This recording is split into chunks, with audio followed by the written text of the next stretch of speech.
All right, we back, folks. Technical difficulties Everything I solved. said bad about Alabama, everything I said, anything good about Alabama, I fucking take it back. Alabama sucks.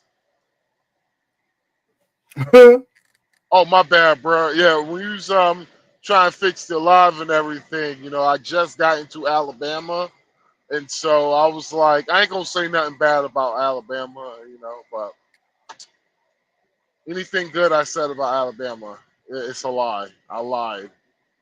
It's a cousin. It's a cousin effing state. Yeah, I said it. All you Bama, come at me. Um, Roll Tide. Yeah, Alabama Crimson Tide. They suck, including Auburn. Yeah, Auburn sucks ass too. How can you be the Auburn Tigers and a greeting and Auburn is War Eagle? Yeah, that's retarded. I Roll know. Tide. I know about the Roll story. Tide, brother. I know about the story of why they call themselves War Eagle, but at the same time, it's like, dude, you ain't even got to do that shit. Keep that I know. amongst yourself. No, Don't everybody don't forget. got to know Don't forget. Roll Tide, brother. I'm like, that. you Boy, sound like you hate your second cousin. that's funny. Roll Tide. That's funny. Fucking inbreds. I Yeah, fucking hate. I I don't know. okay. There's obnoxious fans. Like there's fans that I cannot really fucking stand. Right? It's like Cleveland Browns fans I cannot really stand.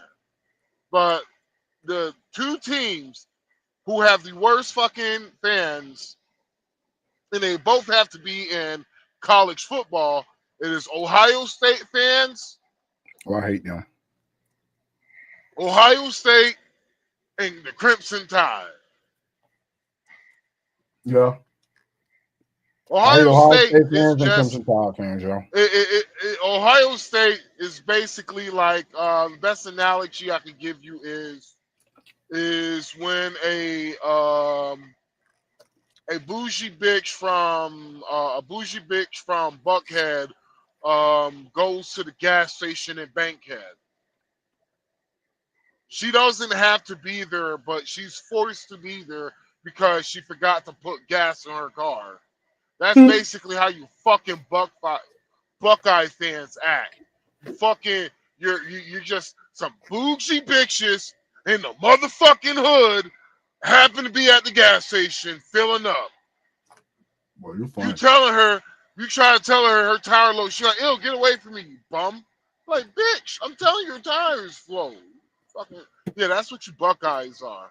That You reminded me of this Alabama, real I saw, dude, where this girl was waiting in line at the gas station. She all on her phone. Dude walks up to her like, "Excuse me, ma'am." She's like, "I got a boyfriend." He's like, "Ma'am, I'm just trying to see if I can get a couple of dollars for me and my son." Da da da da. Right. So she oh yeah, she that shit she happened. gets she yeah she knows does whatever to get him to leave her alone. What's up, Dragon? Hey, what's going on, brothers? Chilling, How are man, y'all? chilling. We good, we good. So basically, he goes to the guy that's standing in front of him, like, "Dude, can you give me something for my kids?" And da, da. He's like, "Yeah, sure, here you go." So he says, "You just won $10,000." So the chick, with her entitled ass, kind of nudges him like, what's up?" Well, he's like, "Oh, no, no, no, you got a boyfriend." That shit was so fucking funny. Yeah. That shit's funny as fuck, man. But yeah, folks, how y'all doing tonight, man? Hey, election results are in. And as you've seen, there was a blue wave, which it really wasn't a blue wave, folks. They were supposed to fucking win. Yeah, They're it was supposed to like win the mayoral. We already knew he was going to win for mayor, and it was going to be a Democrat anyway. Sleewa had it, no fucking chance. it's like at the is that her name? The lady in Virginia, No, no, no, no, no. Sleewa? The Republican, damn, you ain't The been black following woman, shit. the black No, woman in Virginia is Winston. Is it Winston? Winsome Earl Sears. She did not win. Shares, yeah, which is a goddamn shame. And the It reason is. why it's a damn It shame is. is the fact that I could now for me, I would say, you know what? This is the reason why I say CNN and MSNBC is full of shit, and this is the reason why I would never want you Democrats talk about identity politics ever fucking again. No, really Don't you fucking open your goddamn mouth saying I'm a black woman, I'm a black man. I want to hear that shit because y'all didn't vote for it. Y'all didn't vote for it. Yeah, the first black woman in the history of Virginia, first black person ever who could have been governor, but hey. Now it's the first woman, the governor of the state of Virginia is a white woman. And guys, we're not mentioning this to be racist or saying, oh, we don't want white people to be in office. It's not I'm being racist. Fuck it. I'm being racist. All last one of them Democrats are racist because they ain't vote for the black woman. Like they said, you a racist if you ain't vote for Kamala Harris because she's black. Fucking racist. Yeah, y'all you said the same thing about us black men. Y'all said the same thing. Y'all said the same thing. You ain't vote for him, you racist. Well, y'all didn't vote for Winston Sears. She's a patriot, a veteran, Marine, great core values, has experience because she's the lieutenant governor. And you know, the classy thing she did was after the results were in, she said, I'll do all I can to make sure there's a great, amicable transition. I want to help out Abigail Spanberger. I was like, wow. Classy woman, man. Well, hey. Woman. I never, oh my God. If I ever hear one of these niggas open their mouth talking about black, I'm like, ain't fucking pro-black, it's being pro-democrat. You're only a sellout when you don't think democratically. But if you think like a Republican, you're a goddamn coon, Shambo, goddamn, you goddamn Uncle Ruckus. Yep. You Kexia Freeman. You just want to be the house Negro for the white man who's only slaves blacks. That's what y'all niggas sound like to me. NAACP lying to the country, talking about we're not endorsing Abigail Spanberger, and they really didn't say verbatim that they were endorsing her. But you invited her to speak at your state conference in Virginia, but you didn't invite the black woman. We're not in. You want to hear something funny? That is NCAACP. I hope somebody NCAA. Oh my God, I will give them NCAACP. NAACP, bro. Man, that's what the fuck their name is now. I'm disrespecting that's NAADP now. It's NAADP. It's goddamn NAACP, bitch ass niggas. That's what the fuck you are. You hoe ass, weak ass niggas. You are far from. This is. You want to hear something funny? This was the end of that movement. That was the end of that organization. I do not give one flying fuck about y'all bitch ass organization. If God leads, for love of God, may I please never die from the hands of a white man. Because oh my God, I will roll on my motherfucking grave having you niggas riot over me. Singing Negro spiritual. Waiting, the mask will not gonna beat me no more. Oh my God. God, please, God, for love Jesus. Just so ever let me die by a white man, please. The NAADP, National Association for the Advancement of the Democratic Party. That's what they are now. I will never, ever associate myself or back the NAACP. Ever. I've given to them in the past. We'll never do it again. Never do it again. It doesn't make any sense. Oh my it doesn't God. Make absolutely. It made sense for Barack to endorse her because she's Democratic, but at the same time, I still spit on Barack because you had the nerve on Father's Day to lambaste and condescendingly fuss and chastise black men, saying you better vote for her. She's a woman of color. I don't want to see about this. Hey. Don't think that No, you can't she's a black woman. vote for her because she's a woman. You want to get into your mind that you can't be led by a woman. But then he sits there. He didn't have to endorse Abigail. He didn't have to go stomp her. He didn't have to show up with her and appear at the daggum thing. But he could just he could have just tapped out like he did with Mondami. He didn't go endorse Mondami. He gave him a phone call, but he didn't go and speak with him. I ain't do all that. Because of that too, he can suck a dick. Hey. No. No, Wildcat. We don't have to be like that. We can be better than that. We can be Americans. Now, what I was saying to the brothers is, why ain't you showing up for the black women like you show up for me? That's all I'm saying. You know what can we do? What can we do to get you to come out there and vote for her? That's all I'm saying to the brothers. I wasn't. See, you got to have a gay school teacher. you got. What? John, Wildcat, you're a little bit. Oh, what? You gotta have a gay school teacher. That's the problem. Oh, you talking about when you're talking about they need every young black boy needs a gay mentor. Every young black kid should be touched by a gay teacher, like I was. Well, I'm telling you, that man is flaming, dude.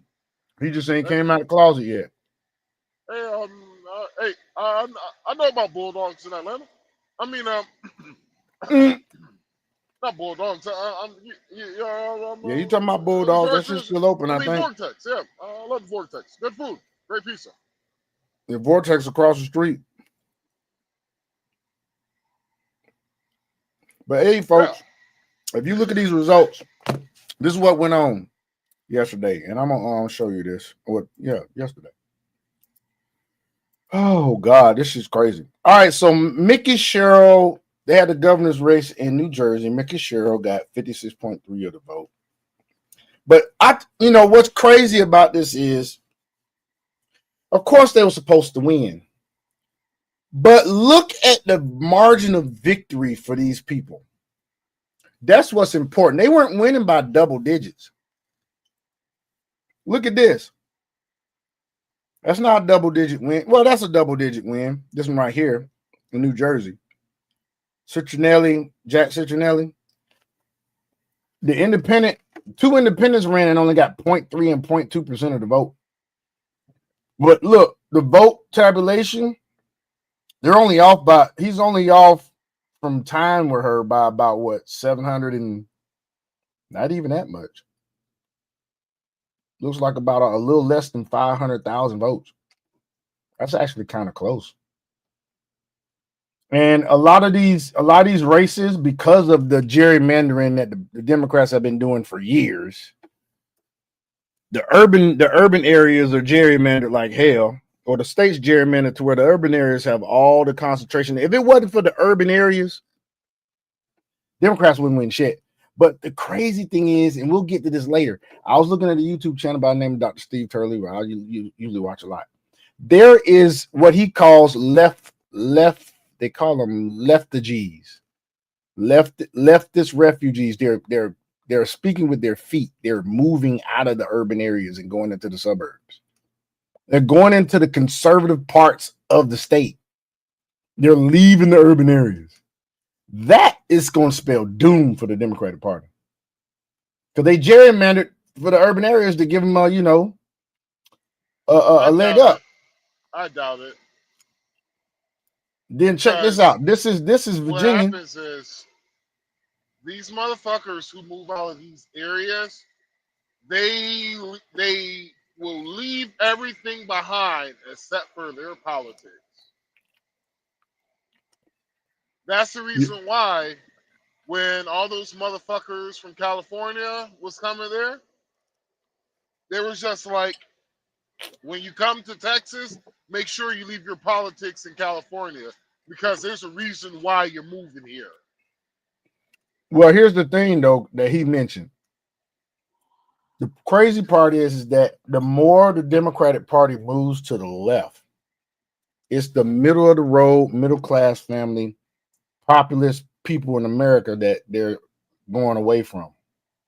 We can't assume that these people that are leaving these urban areas are all raging liberals. Why would they? Why would they leave the urban areas? Because the urban areas are giving them what they want. It's the middle of the road, independents and all them that claim themselves to be Democrats. So it's the moderate Democrats that are leaving. It's not the liberal Democrats, it's the moderate. So say you get, let's just use Georgia because you know Georgia. Let's say you get somebody from Atlanta and they were like, you know what? They're kind of like middle of the road, a little bit more on the left, but they're kind of a little bit more of an independent, right? Mm-hmm. And let's say they move out to somewhere, I don't know. Let's go. Let's go. I'm looking for a Republican county. They move all the way up. They move all the way up there to what county is Cartersville? Fuck. Oh shit, I don't remember, man. They moved to White County. They moved to White County. They moved to White County. Which Tatnall? Is it Tatnall? Is it Tatnall? Which is right there by Cartersville, White County. Right there by Cartersville. Oh, White County. Right? Okay. Yeah. Right there by Cartersville. They moved over there, Ohio County, which is north of Cobb, which is Republican, right? Mm-hmm. When they move up there, they cannot agree with the Republicans because of the fact that the Republicans up there are further right than the Republicans in Atlanta. Mm-hmm. So they're going to go and vote Democrat because a Republic, like in a Republican state, a Democrat in a Republican area is basically like a Republic. It's like a California Republican or a New York Republican. They basically, they got some things that they agree with the Democrats, but they would more likely be a Democrat, if you feel what I'm saying, right? And so that's the reason why they, a lot of people like, yo, when you come here, make sure you leave your bitch ass politics because we don't need that. We don't need more of your bullshit. We don't need that shit. So they'll still vote Democrat. The thing is that their numbers are dwindling in the urban areas, though. Yeah. Which might affect who the urban areas choose in the ballot.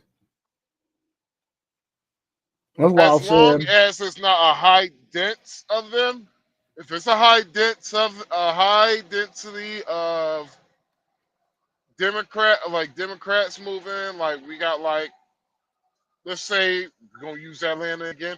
We got 35,000 Atlanteans, and they all decided, you know what, we're gonna move to Hall County. That right there will sway that county into being more Democratic. And that will sway a Georgia election. So it's just for me, it's just if people for me, they should make a fucking law to say if it is illegal for you to leave the state of New York. It is illegal for you to leave the city of Minnesota because this is what you voted for, so be happy. Or if you didn't vote for, only way you should be able to leave if you did not vote for it. But New York also do have exit taxes, so you ain't like you leaving. Yeah. And well, the thing is, if you got enough money, you leaving, and that's who's leaving. No, they got exit taxes. But what's what I'm saying? If you got enough money, you can get the hell on. Yeah. No, of course. But they still have exit taxes. But here's the funny shit is that it's not going to be the way they think it's going to be. Because as a person who has been to a socialist country, oh, trust and believe me, you might have fucking you might have millionaires like, oh, I ain't gonna stay because my money about to be more. Watch and see what's about to happen.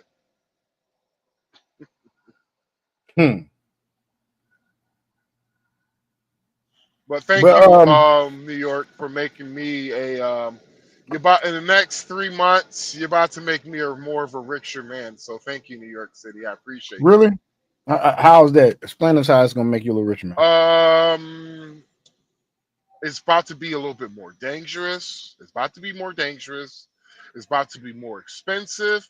So I gotta raise the prices. Yeah. I gotta raise the prices, y'all.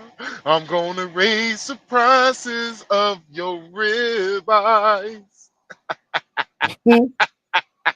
Hey, you like them oxtails, baby? You like them softballs? Yeah, I'm gonna need an extra $1 a pound. Yeah. You gonna pay for it because you gonna be hungry. Yep. Oh yeah, and you could. We got this big shit short too. We make more money, baby. Do what you want.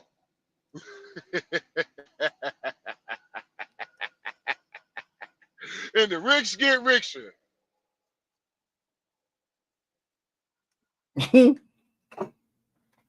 So, guys, if y'all look at this, Abigail won, but look at her margin of victory.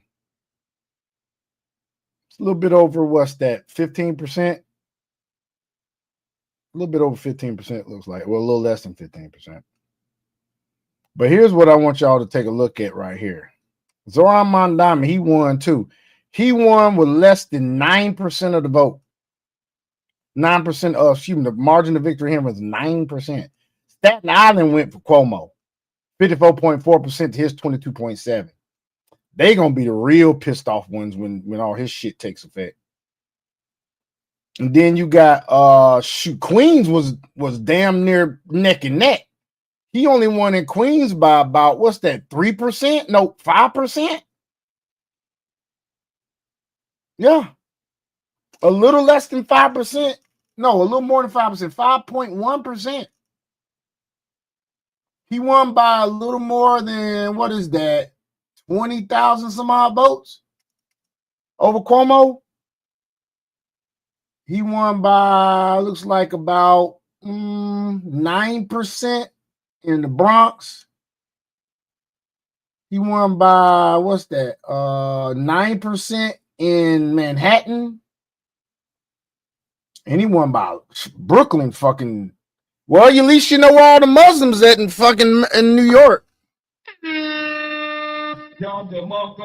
Brooklyn. This dude won 56.8 to 37.3% in Brooklyn. I guarantee. You know what? I'm curious. Which suburb of New York, which borough of New York has the highest crime? You know, off the top of your head, Max? It will have to either be the Bronx or Brooklyn. One of those two. I got money on Brooklyn. No, I got money on the Bronx. Well, you lost. It's Brooklyn. Particularly in the neighborhoods of the notorious B.I.G.'s own Bedford-Stuyvesant and Bed-Stuy. So basically, guys, that is a cross section or a quick look at how all of New York will be. Brooklyn, highest crime rate. That jank is going to spread across the whole city, baby. Best believe. Well, so as New York City goes, the rest of the boroughs go. Mm-hmm. Right?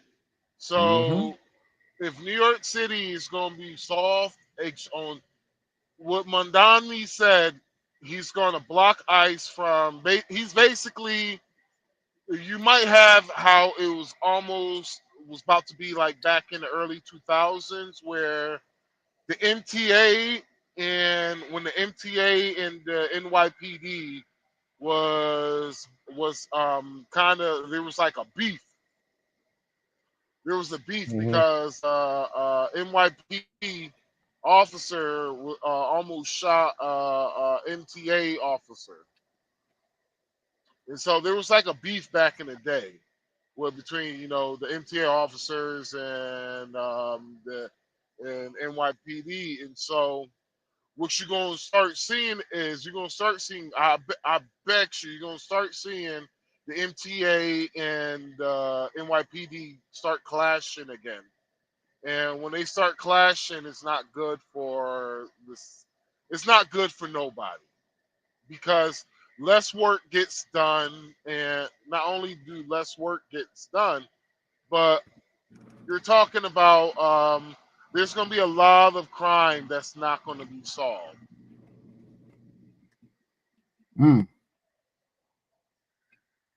It's about to be a lot of crime that's about to be like what the plans what Mandami is talking about has already been done. Really? Yeah, it's already been done, and it didn't work. Oh, you're talking about like Russia and No, Cuba? I'm talking about here in the United States. Where? Let's see. What he's talking about with the governmental run stores. They did that in Kansas. Didn't work. Did not work. Reason why is whenever the governments get in the market, what they tend to do is they do the same thing. They tend to price themselves out of business. Because you gotta remember, it's still the free market. So the government gotta compete like everybody else. But the problem with the government is the government has no money. The government has your money. So what the government does is they tend to overspend. And when they overspend, well, tend to everything goes up. Example, look at healthcare. The reason why healthcare is so fucking expensive now is the fact that the government decided to get into the insurance the insurance market. I mean the insurance market and pharmaceutical market. The price of drugs has skyrocketed. The price of healthcare is skyrocketed. Now, one good thing I could tell you only one good thing about Obamacare. Here's the one good thing about Obamacare that I will give the Obamacare is that's the only one flower I will give it.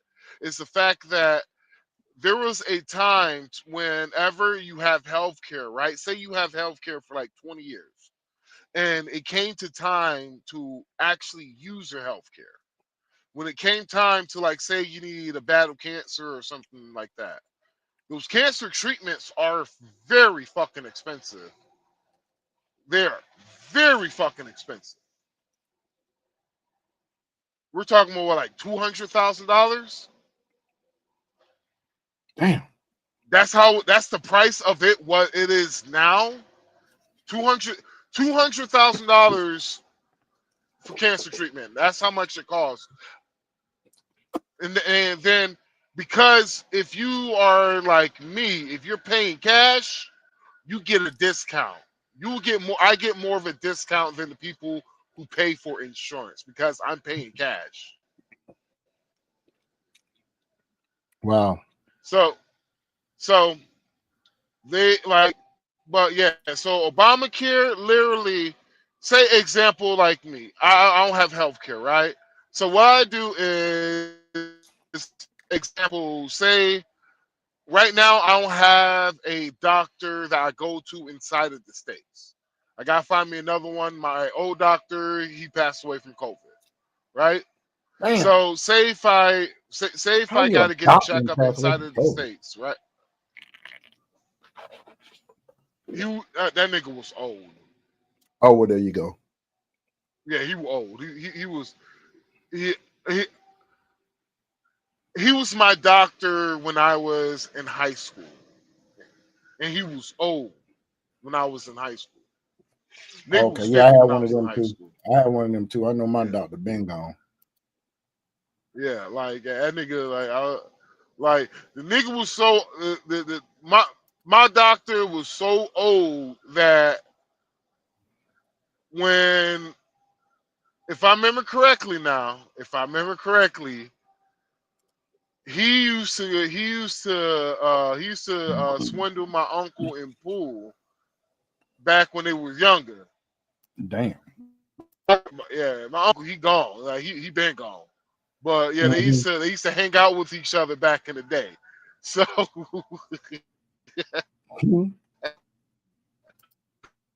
That's fun.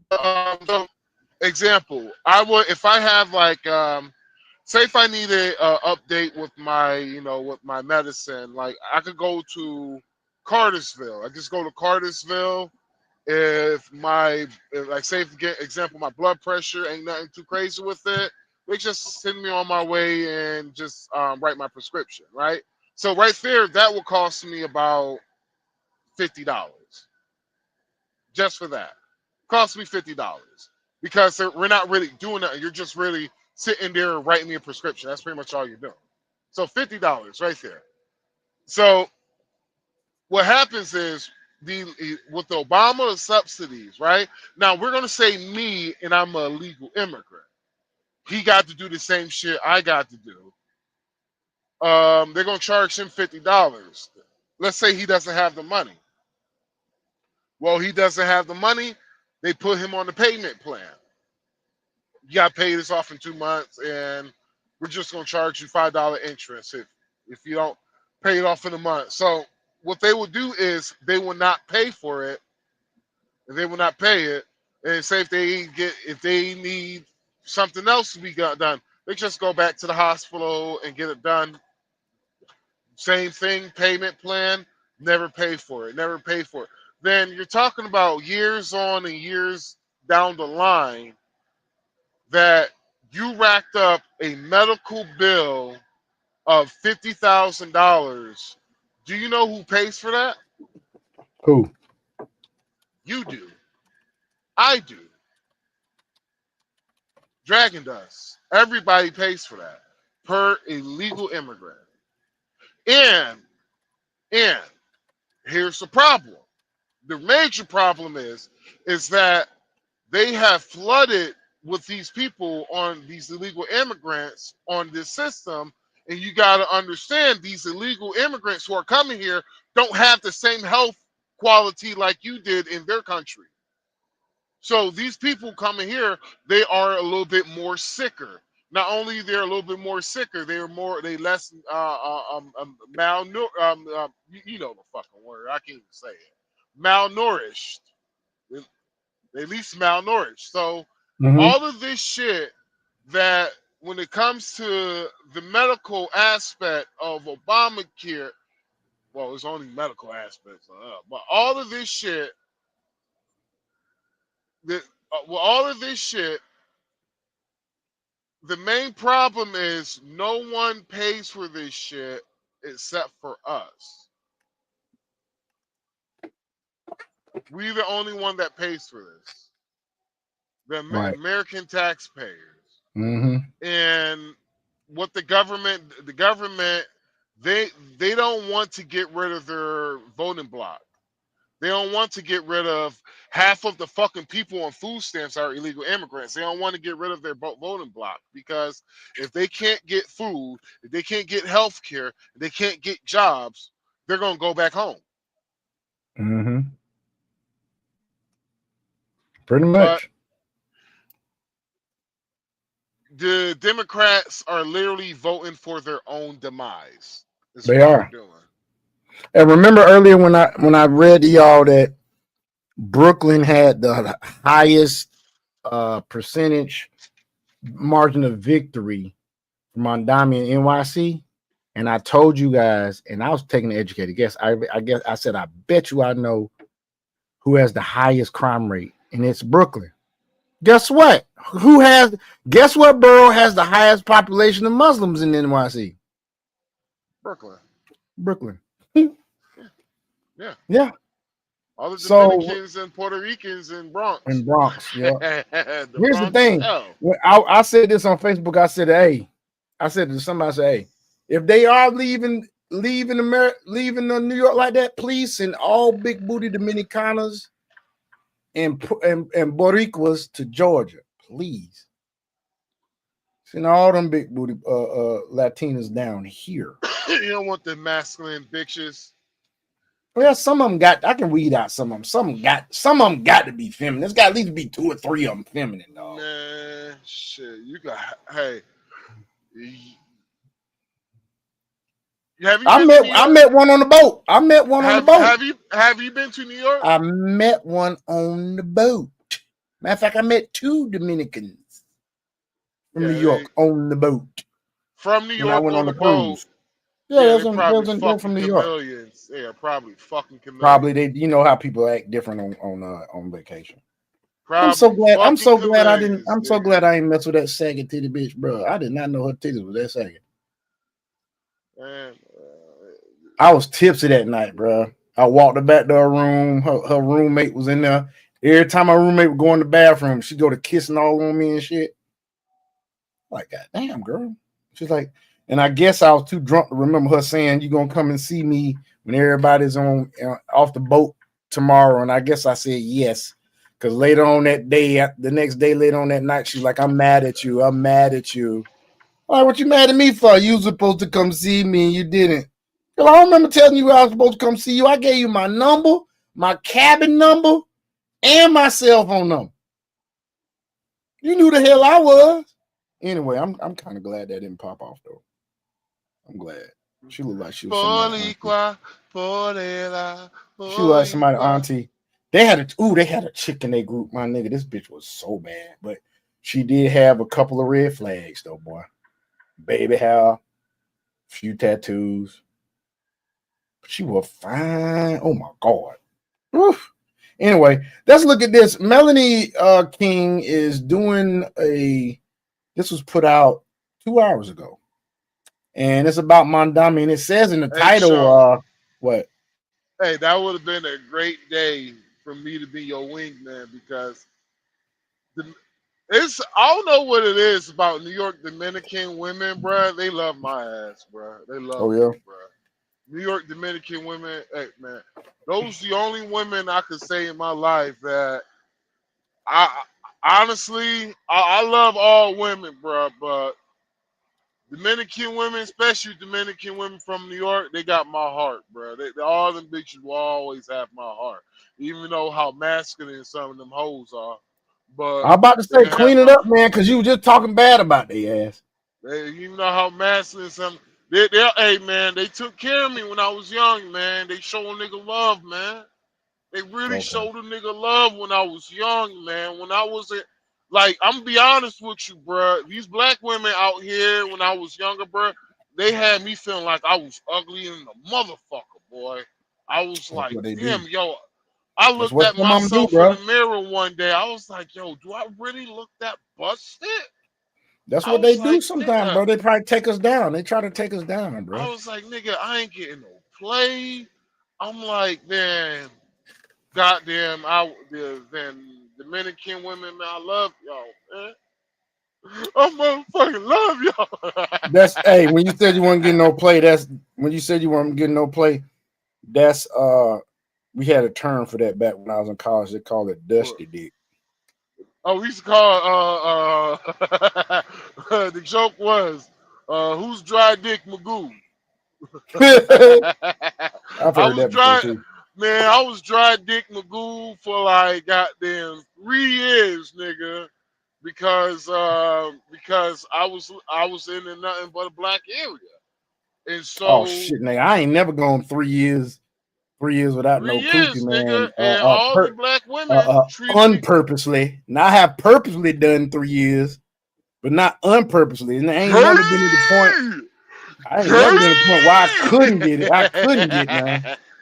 Nigga, no, for real though. When I first when I became an adult and shit first in Atlanta, bro, for like good three. No, it wasn't 3. A good 2 years. Good 2 years, bro. These black women doxed my ass like I looked like goddamn a fresh polished shit. Yeah, you had that white girl all over you and that Latina girl all over you, bro. They could smell the pheromones. No, this was before. This was before that. I left Tennessee. I left Tennessee and shit, and like this is why I just got out of jail in Tennessee. Mm-hmm. So like and so like I moved back to Atlanta, with my mom's and shit. And I'm a man now and shit. So I'm in Tennessee. I'm in Atlanta. I was Man, grown now. I'm like, man, I'm about to kill in Atlanta. They're like, nope. And then I moved up there to New York. Well, New York, more people, more frequency, more chances to run into chicks. Bro, I was pulling bitches. Well, all my life, I grew up around Spanish folks. I grew up around Dominicans, Puerto Ricans, Cubans, and all that shit, and Indians. Mainly Indians. I don't know why, but Indians. I could never run away from the Indians. Like that's because we love you. That's because we like you very much. Well, it's like whenever I do my Indian accent to like some of my Indian friends who like live in India, they just like, we fucking hate you because you sound exactly like our dad. That's how our dad. Like I tell you, then I tell you, you're gonna go to school to be doctor. You need to stop playing the video game and focus and do your work and get in the room and study. If you're gonna be doctor or lawyer, you got to study, and do your homework. Like, yeah, they hate me because they like, yo, you sound like our fucking dad, bro. He's like, that's how my dad, like, he's like, that's word for word, verbatim, what my dad said to me 5 years ago. And he was like, motherfucker, I was in resident. Is it residence? He was doing his residence. Residency. Yeah, he was doing his residency. And he was like, bruh, he's like, that's his fucking dad kept saying to him. He's like, no, Dad, I'm about to be like, I'm technically am a doctor. He's like, with that attitude, you will never be doctor. You will never be head doctor of the hospital. I'm like, fuck. No, I love his dad. He's just his goddamn dad is a real ball buster. The funny thing is, he's a truck driver. Well, was a truck driver. That's funny. No, the funny thing is, he called this shit out to me when I was in middle school because he was fucking with me one day. And he came over to me and he was like, he tapped me on my shoulder and pat my other back. He was like, "You're gonna be a good truck driver." I was like, no football player for you truck driver. I'm like, oh, this son of a you lucky guess, bitch. Rest in peace, Pops. So, Dragon, this might interest you some. She has labeled this video, Texas is Next. Zohran Mamdani's Socialist Blueprint, the terrifying plan to destroy America. Now, I don't think Texas is next. However, Texas does have an overwhelmingly large amount of mosques. But I just don't think them good old country boys down there in Texas gonna let none of this shit happen. Hell no. But let's see what this says. Democrats, you lost your party to socialism. This fucking guy, Mamdani, won in about 4 minutes. You can take a look at the district. I'll be right back. The Bronx, this one's a fucking rap. Cuomo was awful. That's neither here nor there. That guy sucked. You lost your party to socialism because you pandered to the radicals on the left. And you've created this cataclysm of people, especially the young generation, that think they're going to get something for fucking free. They're about to be taken for a fucking ride. Now you have no stars. Nothing. People like Mamdani, they're going to be weaseling their way all the way to upcoming general elections. So there is no more Democratic Party of old. JFK, you're never going to see that again. They're going to take over, and you're going to get this lunatic shit that you're about to see in New York City.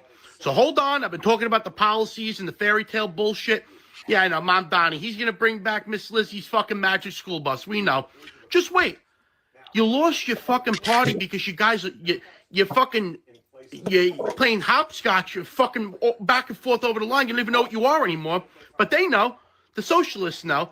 The communism, they're now going to take over your fucking party now. So this is all it's going to be from now on. Good luck. Gone are the old days of Hillary Clinton in her pantsuit and old Slick Willie getting his cigar up the broad. Listen, now this is it. I don't know. Well, it says Let's Rant Comedy. I don't know if that is his actual TikTok, because sometimes people clip other people's stuff. But if this guy doesn't have a podcast, he needs one. He's hilarious. Like, could someone have said it better? But what he's saying, it's not far off. This isn't hysterics or anything. Take a listen to this, because I want to show you, like, the Y'all watch this shit. absolute derangement. Hey, hold on. Can you pause real quick? How many followers do Melanie King has? Can you scroll down? She got 1 million. She got 1 million. She didn't have 1 million while back. She's come guys, and this is what you will call increasing. This is expanding your audience. Melanie King, she did not have this amount of followers. No, indeed. She start going into the political realm, political realm / pop culture. You see how she expanded her shit past black folks? Mm-hmm. Was able to do it because she got the reason how she was able to get that million is because she has a uptick in white followers. Yep. She has an uptick in followers across the broad and all that shit. And see, Melanie King is something that we're going to learn from, and we're starting off. We're getting our stick together. YouTube ain't going to hold us back for not too much longer, man. We'll get it. Not too much longer. YouTube ain't going to hold us back. She still ain't get but like 5,000 views for this video, but then again, it just came out 2 hours ago. Well, it's the fact that she got 1 million subscribers. Basically, her having 1 million subscribers, bro, she could literally, honestly, she could be like the outdoors boys, and literally retire and just keep her shit up, and she will always get content. Mm-hmm. Once you hit 1 million followers, because you gotta she does have videos that are going to be in archives for a very, very long time. For when people going to study what the last presidential election, because don't get it twisted, guys. Since we lived through this shit, it is it's normal. But 20 years down the line, they will be teaching this moment in kids. Your kids will be learning about what happened this time. And they'll go on YouTube and they'll search this shit out. Yeah, and so that's the reason why, once you have if you ever seen have you ever seen the Outdoors Boys? Mm-mm. So with the Outdoors Boys, it's if you like watching, hunting videos or survival bushcraft, I'm gonna be honest with you, Outdoors Boys, he has one of the best channels on YouTube for that type of content. I think it's crazy that basically he was just a regular nigga. He was just a regular white boy. Regular job, all that shit. And he started doing this shit, dude. Top notch fucking channel. Sorry, shameless plug. Outdoor Boys. My bad, y'all. I shut the fuck up. No, you good, man. You good. Here we go. The absolute derangement, the things that people are saying and doing, and where it's going to lead to in New York. Because understand what is being ushered in. Listen to this. Sharia law starts now. Absolutely.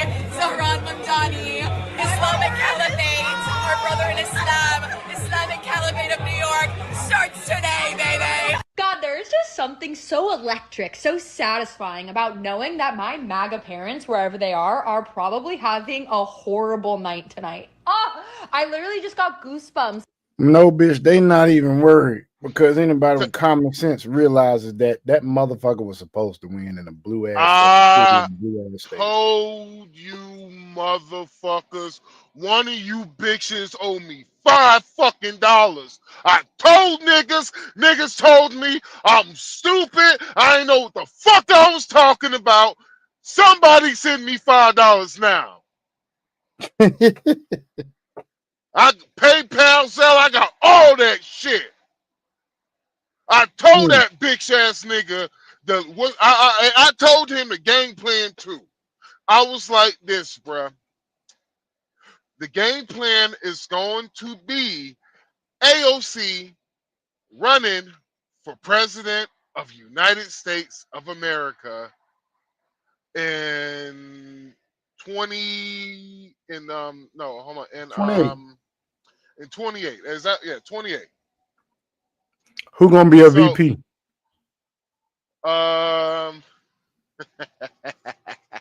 Please don't say who I think you're gonna say. I would say booty judge, You wanna hear something funny? All right. booty wrangler. She got three people. You ready? Oh Lord, go ahead. Zandambi, this nigga right here, because he's hot. Zandambi, He ain't gonna be her VP. Galvin Newsom. Because You think Galvin Newsom gonna take second fiddle to AOC? His damn narcissistic. Think he the shit You ass. wanna know why? Because he's going. Because after she Galvin Newsom has too much. He has too much bad about him. Because if you run on his record, he has a bad record. So AOC, she's age appropriate. Not only she's age appropriate, she got the women vote. Not only she has the women vote, she's gonna have a lot of the youth vote too, because they grew up in the world seeing her face a lot. She has name recognition. Not only name recognition, but drum roll please, she can be a fucking moderate, and she could switch up easily. And you think she will though? Huh? You think she will though? Progressives will eat that shit up as long as she doesn't fold on the Green New Deal and what else? The Green New Deal, LGBTQ rights. No. You can start avoiding the LGBTQ rights. You can start avoiding that. As long as she does not talk about racism, she could win. Shit, you know, she can't fucking resist. Yeah. As long as AOC avoid talking about racism, AOC could be your president of 2028, and I would put money on that shit. Well, you can with Kalish, the Kalish app. That's right, folks. The Kalish app. That's a good segue. Kalish app. It is spelled K-A-L-S-H-I. Kalish. You want to hear something funny? I kept seeing that fucking shit. I kept getting ads for it, and I was wondering, why the fuck I'm getting ads for this shit? So it's you. All right, so check this out. I bet on Mondami's percentage margin of victory, right? Now I didn't damn bet right, but I still got a little money off of it. I think I got like $10 cash. I only bet like $40 on it. But it was decreasing. But you can bet on anything on this app. It really is not betting, it's trading, which is, if you look at it, You're not educated about the market. You are actually betting. It would have been funny if the Republican dude at the last minute, like, I endorse Andrew Cuomo, then all of his votes would have went to Andrew Cuomo, and it would have been Well, he only had one area in which he took a double-digit % of the voting in the race, and I think it was, I want to say it was freaking either Manhattan or either Bronx. So one of the two. If that Republican dude would have just dropped the fuck out, Andrew Cuomo would have won. He would have won. Oh no. And that Republican dude, a lot of people are really pissed off at his ass for not dropping out. Oh, of course. Because everybody knew. I'm like, bruh, you are outdated as fuck, dude. First of all, take that fucking beret off your head, dude. Like, nigga, what you about to do that? Like for real, like he was outdated as fuck. And I'm like, no. I was like, and that's what one thing about men, we will ask, oh shit, I'm in the wrong lane. God damn it. Oh, is it this one? Oh. Okay. Hey, so I'm in the right lane. while he does that, check this out, y'all. Oh, my bad. In this app, you can actually trade on anything. Like I'm about to put $10 on whether or not Trump will sign an executive order this week. Yeah, you could trade shit like that, y'all. I'm serious, dog. You seriously can. So I'm doing that now. You could trade on sports teams. You could trade on culture. So here are the categories. You could trade on politics, mentions, companies, the world, culture, sports, crypto, and health. Watch damn dragon. Pay attention now. Economics, tech, science, financials, climate, and transportation. So if you click on crypto, matter of fact, I'll just go to the site and show y'all this before we finish this video up. Let me show y'all this shit. Kalish. Let's spell the bitch. God damn it. That's why I love Republican areas, baby. I feel so fucking safe. Nigga, I have seen about 8 goddamn cops just chilling. Yeah. I'm driving. Just chilling in Gadsden, Alabama. And nigga, I've only been in the town for like 10 minutes. I'm like, hell yeah, I know I feel safe. All right, so check this out. I'm getting on the site now. I'm going to bring this down. We're going to continue this. And then after this video, we're going to go to Crypto News. Dragon. He must be doing something. Yeah.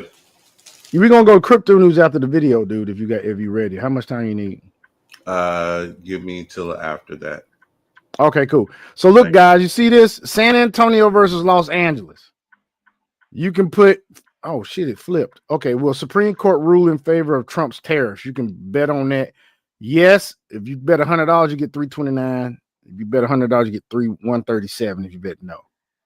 So, and then I think it tells you where you can, you got new. So which government funding bills will become law this year? Will air traffic controller shortages lead to a facility shutdown in November? So people are trading on that. Yeah. And that's like change, 53 cents, no 68 cents. I mean, I could do that now. But I actually just put in, because I only have, I got $49. Oh, and by the way, folks, when you're not doing anything with your money, you get a 3.5 APY eligible interest on your portfolio in the app. So Sean,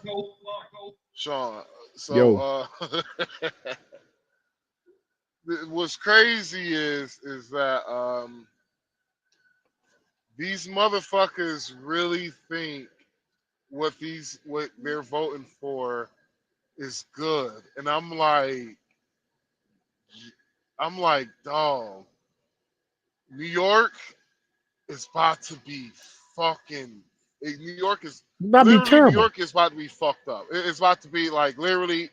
It's about to like you already have prostitution to the highest. It's like the prostitution level is starting to come back to what it used to look like back in the day.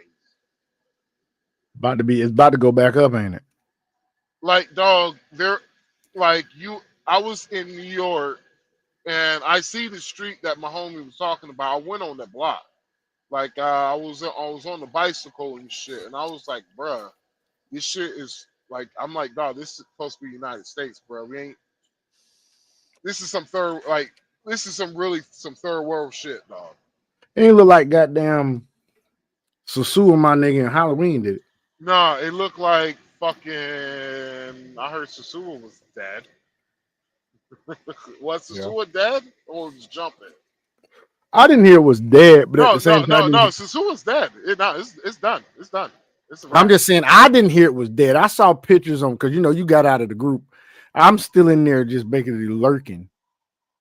And I don't really, engage. I just be lurking. I saw a picture of one of them clubs during Halloween. That shit looked like it was crunk as fuck. Nah, Sasua's dead for what it used to be. It's dead. It's It's dead. They didn't say it was like it used to be though. Hell no. Like, they just said it was they just said it was a pretty okay crowd, but it was not. I think they're gonna make the new. No, it's like once they said the casino is dead, I was like, what? So the casino's gone from over there. Yeah, casino's dead too. Yep, it's dead. What do you think they're gonna do to Sasua? Make it like Punta Cana?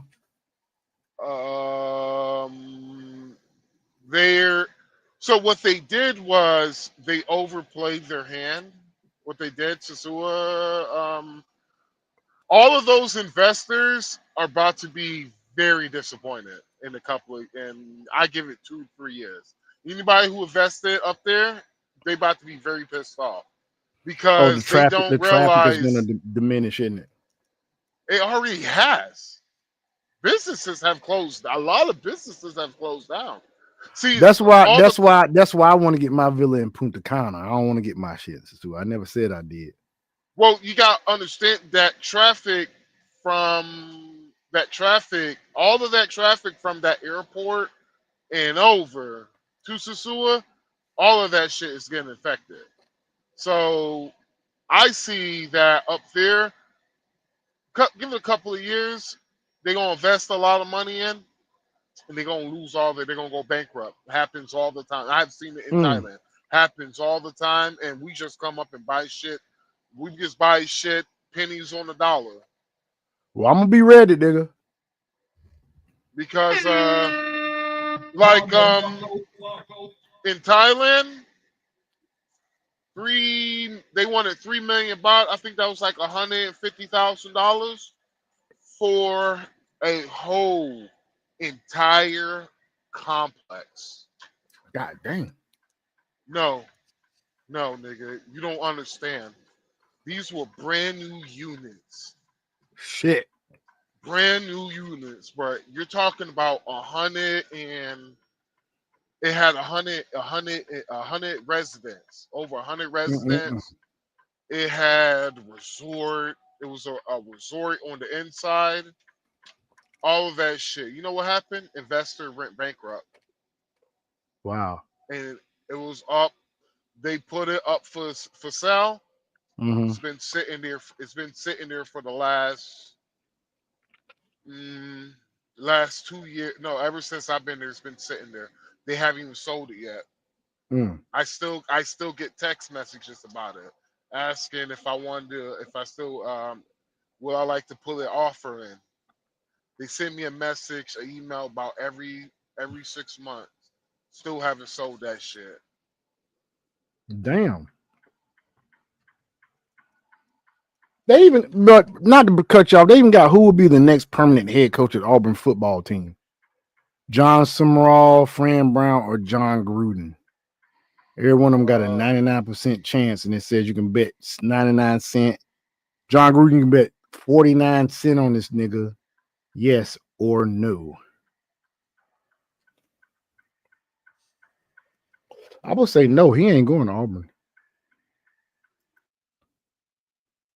No contracts available. I can't do it. I need to put some more money in the thing. Anyway, let's take a look at this. Let's finish this off, and then depending on how much time we need to go to crypto news, we may come up with a talk about some passport stuff. But let's go. Thinking about it, like they are in such a bad mood probably about the fact that Zoran just won and Prop 50 is gonna pass. Like, wow, God, I'm sorry, it just makes me. That's right, y'all dumbass Californians voted for Prop 50. And you know the crazy thing that's going on with Prop 50 is that basically y'all dumbass Democratic leaders just did some shit that you've been fucking blaming the Republicans about when it came to Texas.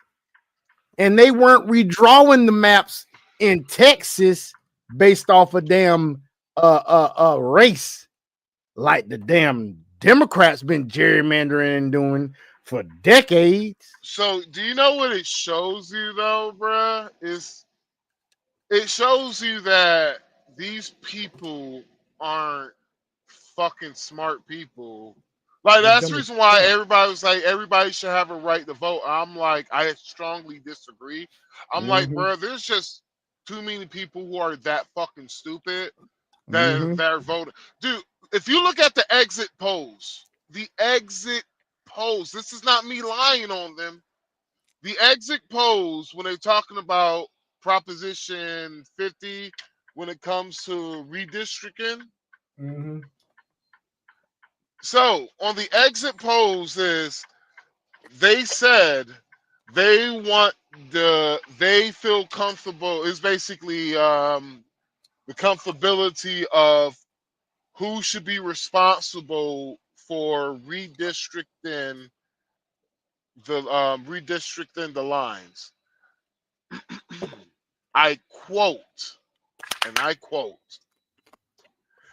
they literally said the same thing for the people who already redistrict their lines. They voted for the same thing that they already done. It basically showed you that the only reason why they voted against this because of Trump derangement. That was it. Yeah, it's Trump derangement. People got so pissed off. People are so emotionally charged, which is why when these midterms come up and these motherfuckers, even the Trump deranged ones, these motherfuckers have had a little time to settle down and not be so mad because, hey, you ain't had an election in a minute. Unless you had a gubernatorial election, but we talking about everybody, Congress, own year election. You've had time to like settle down, but you see them campaigning and all that good stuff. And you have time to just digest the shit. Because think about it. Oh, shit. Kamala Harris only had 103 days, right? You're like 103 days. Now, her dumb ass is so dumb, she revealed herself in them 103 days. But you got to understand something. They about to start campaigning come January, man. These folk will have a lot of time to digest all this shit. And then stuff is going to be happening. They're going to see shit happening in New York. Like I said, wait till about next summer. Wait till about next summer. A lot of shit going to come out next summer. And probably right around October surprise. Man, I got a feeling the Epstein list going to drop. I got a feeling New York gonna goddamn see spiking crime. They probably gonna see a spiking in fucking exodus of people leaving the freaking place because everybody's not leaving New York State. A lot of these motherfuckers is just moving out into the goddamn suburbs. No. Think about it. That's some of them that can afford it. That some of them that can't afford to leave the state, they leaving the fucking city and going to the suburbs. No, they're leaving the state, bro. They're leaving the state because I'm not saying a large amount of them are leaving the suburbs. I'm saying there is because I've already seen a report. I've already seen the numbers. It's not a big amount. I'm just saying people gonna be leaving the city. They're gonna be going to suburbs, but a large majority of them are going to be going what they said: Texas, Florida, New Jersey. Keep the ass the fuck out of Texas. We got enough motherfuckers from California and everywhere else. So- Keep y'all motherfucking ass the fuck out of Texas. So Yes, what sir, I'm they're saying coming. is, up in New York, right? Those They're people, coming, Dragon. if they're in retirement Get their ass age, the they're fuck off.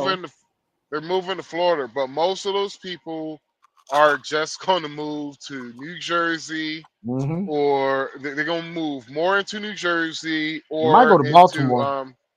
Maryland. um, You might go to DC.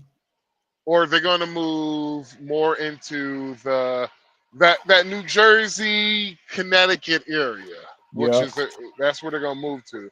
But a lot of them aren't moving to Texas. They're not going to move to Texas because one, they're not going to really vibe with Texas, right? And if they're moving to Texas, they were more likely they're already a Republican. So well, I've seen these are the places. The only reason I'm telling you these places, I'm not guessing.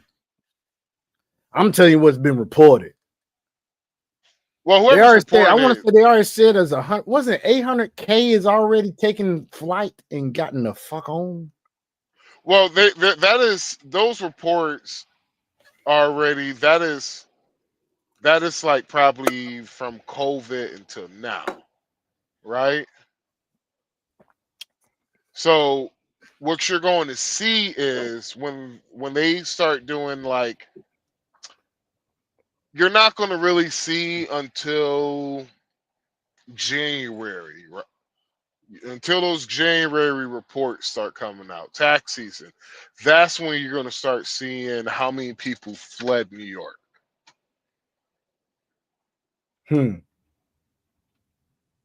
Like who actually fled New York City. Like how many, it was like 8 million people live in New York City. If that shit dropped down to 6 million people, that shit will make world news. That 2 million people is enough. Shit, really, nigga. Without COVID being in and this just happening now, just all of a sudden, if let's say 500,000 motherfuckers from New York gone by fucking April, just 500,000 by April. This shit is, boy, look here. And these niggas really think Wandambi is going to be like Mondami, dog. Mondami. Where the fuck that nigga name is? Fuck that. Yeah, get that goddamn. Why your people can't change their name to some white name like Smith or Johnson or something? His middle name is Kwame. Or Kwame. Zorhan Kwame Mondami. Ain't that some shit? Hey, it's Zohan Kwame Mondami. Kwame Mondami. Maybe that's why Fox be calling his ass Kwame Mondami.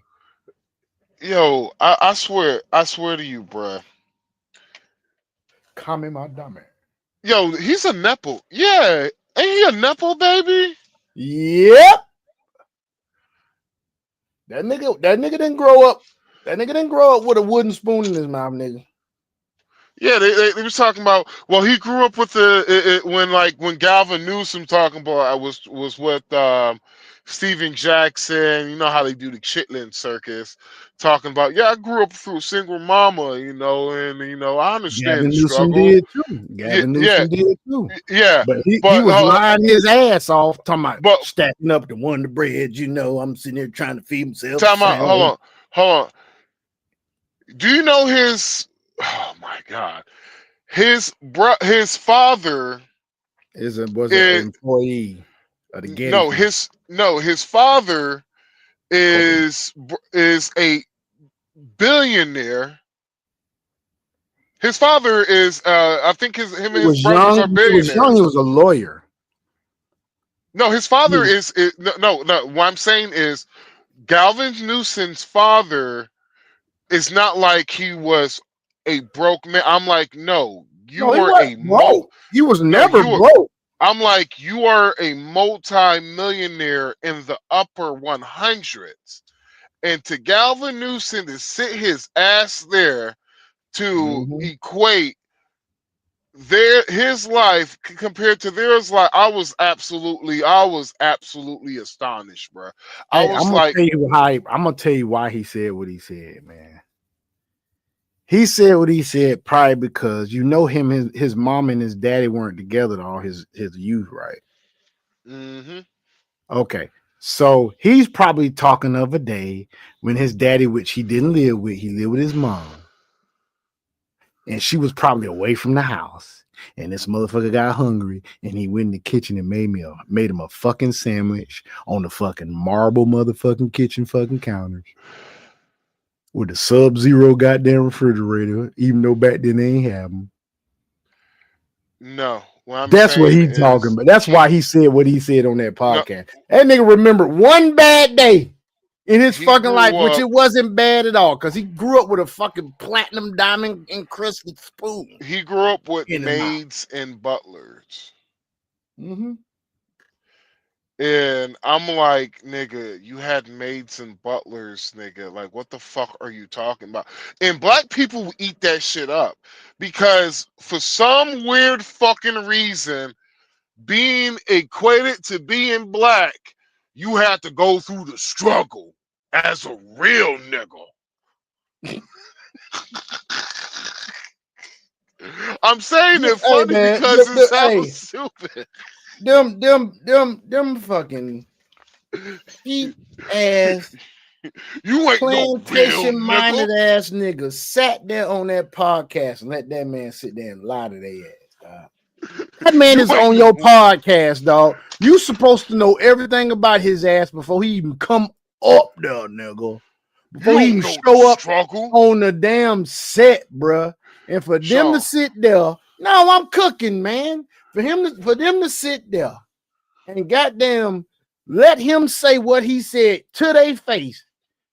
All them motherfuckers, man. Do me a favor, please. Get out of here. Get out of here, man. Sean, you ain't go through the struggle. You wasn't raised by a single mom. You ain't no real nigga. Goddamn, Sean ain't no real nigga. I had both my parents, man, until I was 18, excuse me. Oh, you was...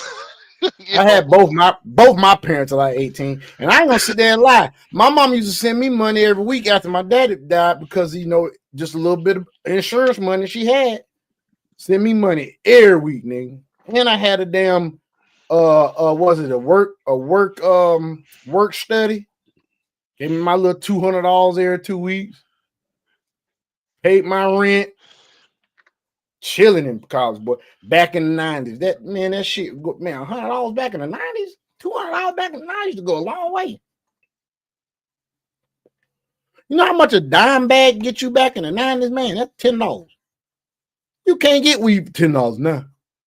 How dare you go try something, get you a dime bag now, man? Yeah, you can. You can. Shit, you get laughed at, nigga. Shit, no, you get 10, all right.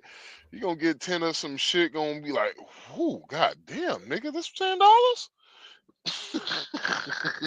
No, I'm just saying, I ain't bought nothing smaller than a damn O in a long time, man. Yeah, nigga. Like, goddamn, it's some strong shit for 10. Quarter piece. You know what I'm saying? But anyway, let's keep this going, man. I feel good that my MAGA parents are probably upset right now.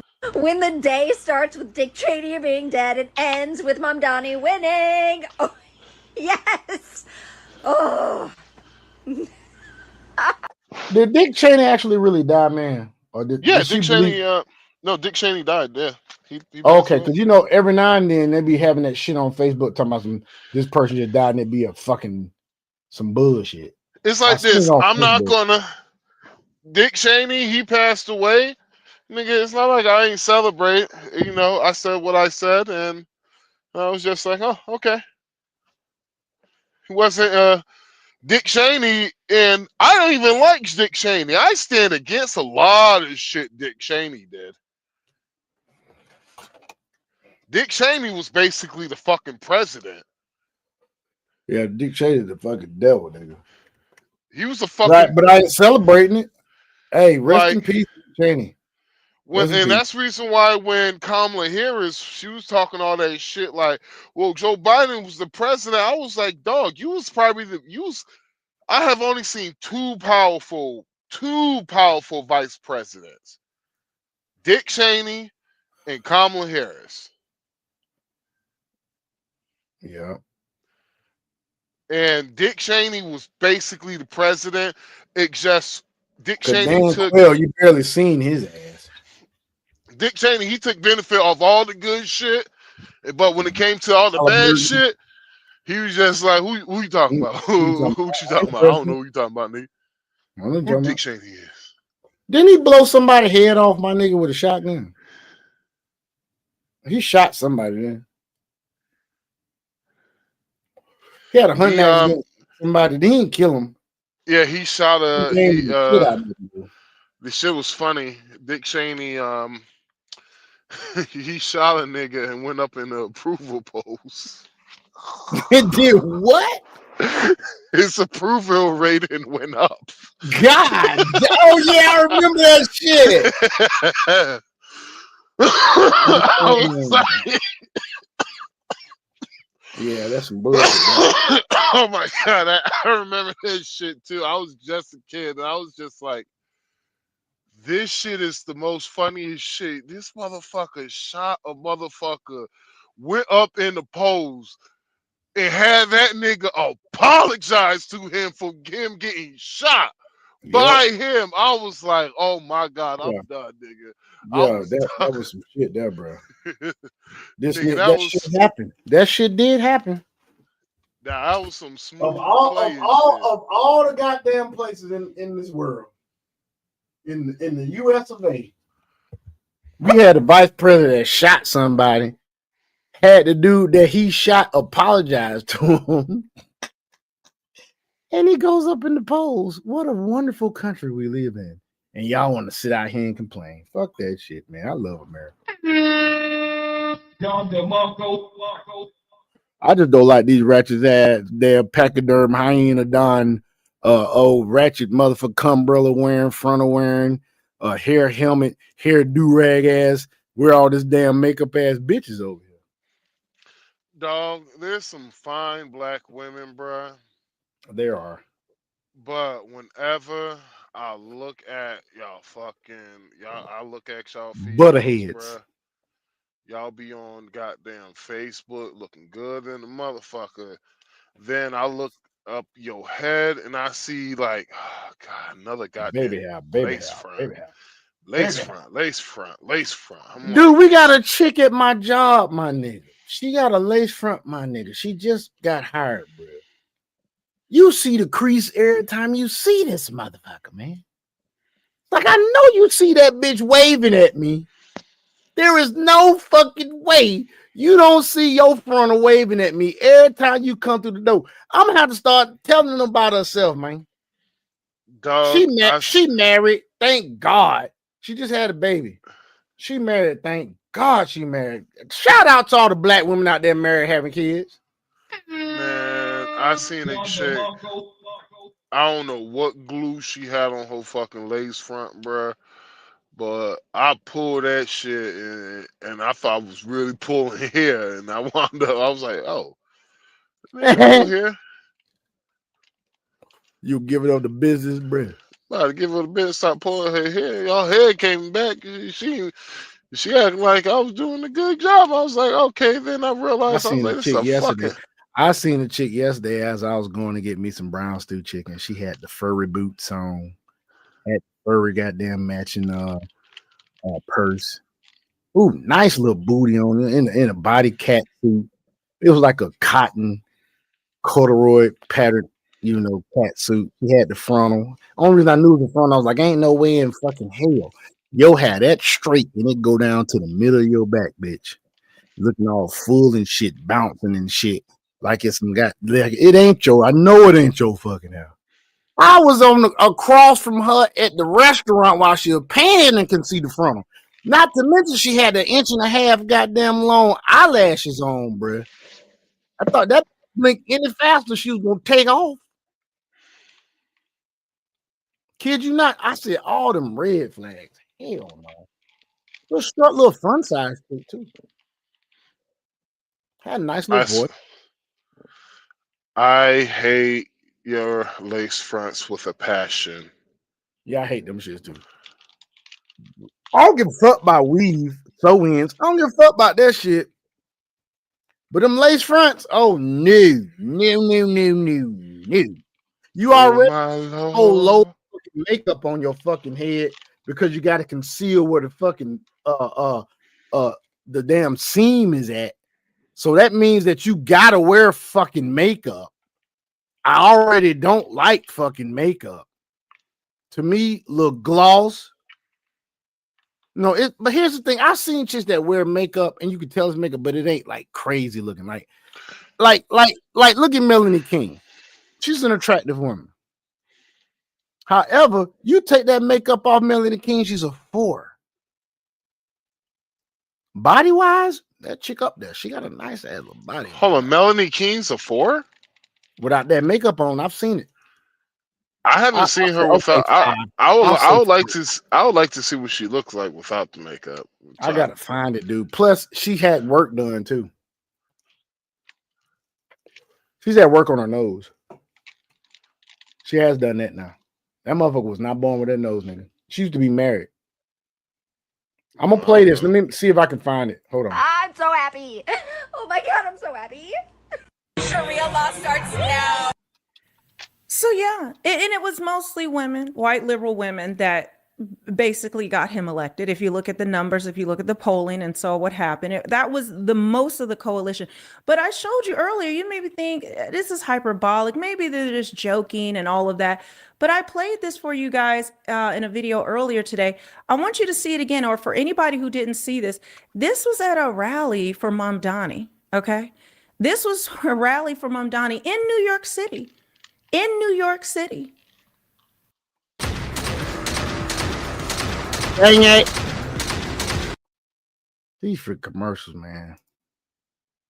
We're done hiding. We're done. We're done being tortured and hurt and judged. This is the correct religion. This is the religion that all of humanity needs to be a part of, Islam. And we will not stop until it enters every home. So I want you to repeat after me. I want to hear it in every single district. It should tremble. Brooklyn should hear it. The Bronx should hear it. Queens should hear it. Say it as if the Ummah depends on this, my brothers and sisters. La ilaha illallah.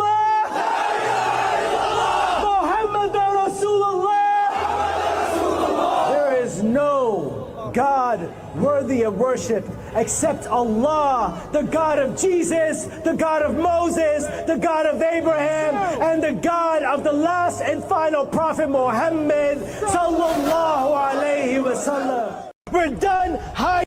Yo, I don't know about y'all. I'm gonna say this. Religious freedom is important, and it's a privilege being a citizen of a country that allows for your religious freedom. So thank you, God, for choosing me to live in this country. There's nothing wrong with you practicing any religion you want to practice. But when you use your religion to hype up people in this manner, it's getting to the point now, because you all know that Islam teaches that there's death to all infidels. Doesn't matter what Islam denomination you practice, Nation of Islam, Shiite, Sunni, whatever. The Quran teaches death to all infidels. If y'all don't think these motherfuckers trying to rise up and do some shit and take over this country, something wrong with you. Something is definitely wrong with you. For real. I ain't playing. Max. Yeah, what's up? Yeah. I don't know what's wrong with y'all, man. This is some serious shit here. Sharia law. They're trying to implement Sharia law. Let's look at Sharia law real quick. Sharia law list of key rules. I'll just briefly say this. Correct. Compared to other legal codes, Sharia law Also prioritizes punishment over rehabilitation and favors corporal and capital punishment over incarceration. Of all legal systems in the world today, Sharia law is the most intrusive and restrictive, especially against women. According to Sharia law, theft is punishable by amputation of the hands. Criticizing or denying any part of the Quran is punishable by death. Criticizing Muhammad or denying that he is a prophet is punishable by death. Criticizing or denying Allah is punishable by death. A Muslim who becomes a non-Muslim is punishable by death. A non-Muslim who leads a Muslim away from Islam is punishable by death. A non-Muslim. So basically, if Sharia law takes over in any fucking town in this country, this is what's going to happen in that city, that state. Homosexuality is punishable by death. By sodomizing boys is fine. Hold on. Sodomizing boys is fine. Yeah. Wow. Yeah. I guess these LGBTQs that live in any city that becomes with Sharia law learn the law. Yeah, because if you engage in that, then yeah. If you wow, I'm not gonna read this, but you should see what it says about girls and graping 8 years of age. That's crazy. A woman or girl who has been raped cannot testify in court against her rapist. Testimonies before witnesses are required to prove rape of a female. A woman or girl who alleges rape without producing 4 male witnesses is guilty of adultery. Woman or girl found guilty of adultery is punishable by death. A male convicted of rape can have his conviction dismissed by marrying the victim. Yep. Mm-hmm. Muslim men have sexual rights to any woman, girl not wearing the hijab. Yep. Wow. Wow. So guys in these Sharia law cities that's about to take over. Any Muslim man has a right to your woman. You remember not wearing a hijab? Do you remember when I said to you, I said to you, the future of America is evangelistic, Christian, and Muslim. This is crazy. It's going to be a religious war in this country, man. Yeah, like people thought I was literally joking when I said that, and I was like, no, I'm like, all the how much proof do you need? This is what everything is showing that is going to happen. I'm like,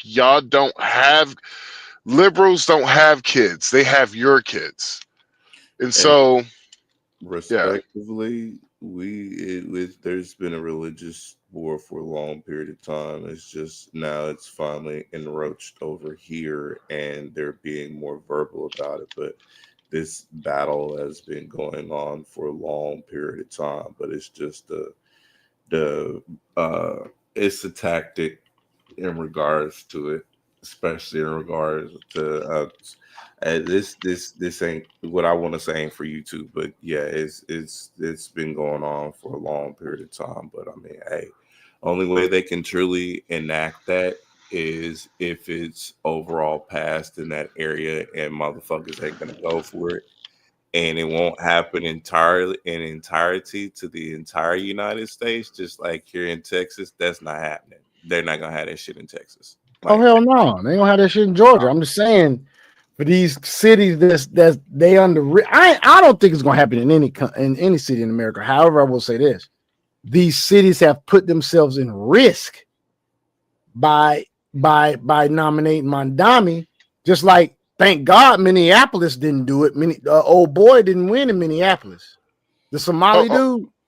Hold on 1 second. Hold on. You said what's not going to happen inside the United States? I don't think a city will be going by Sharia law.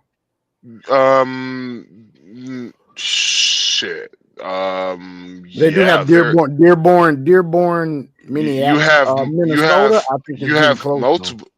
You have Dearborn, Michigan, or wherever that shit is. Yeah, but yeah, they have Sharia law in many cities in the United States. Wait, Already? what cities? Because that shit ain't. I ain't heard it on the Like no none of that. Where? it's not like how you might think it. It's not like they're actually they have like what you would call fuck. I'm trying to think of the name. I think they have like Community. yeah, they have It community says laws no and cities in shit. it says no cities in the United States that officially practice Sharia law or have Sharia courts. No, it doesn't However- officially. However, some Muslims may use meditation based on Sharia principles for personal disputes, which is allowed under U.S. law. Right. No. Well, I mean, like, it's not like they have the Sharia law like as law in their city. Is They follow it. It's basically like how they was talking about how they was teaching the kids. They're not teaching the kids critical race theory, but they were. That's basically what it is. I feel what you're saying because they have halal meat. That's why. No. Like literally, they have all right. They literally have buildings that says Sharia law, right? They have they have those buildings, right? And so in that community, so say you have. That's what I said. Well, yeah, like say you have a community like a city. Follow it. Let's just say you got Dearborn, Michigan, right? And it's mainly, let's say it's like the whole city is, let's say 85% Muslim and 15% is Christian. Well, they will literally, that city will have some ordinance that could be under the practice of Sharia law. They can't go real crazy with it, but they could make special privileges for people who are Muslim in that community. Not just that.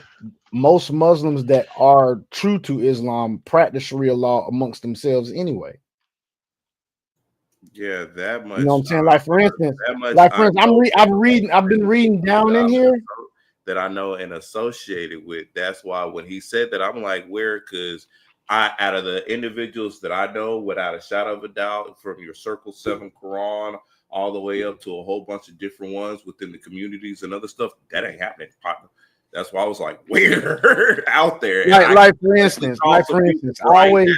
And they can tell you, nah, that ain't happening like that. And they ain't gonna try to convert you either. That's the other thing too. They will not try to. Well, like I was just about to say, I've ran into many Muslim women that have a hijab on.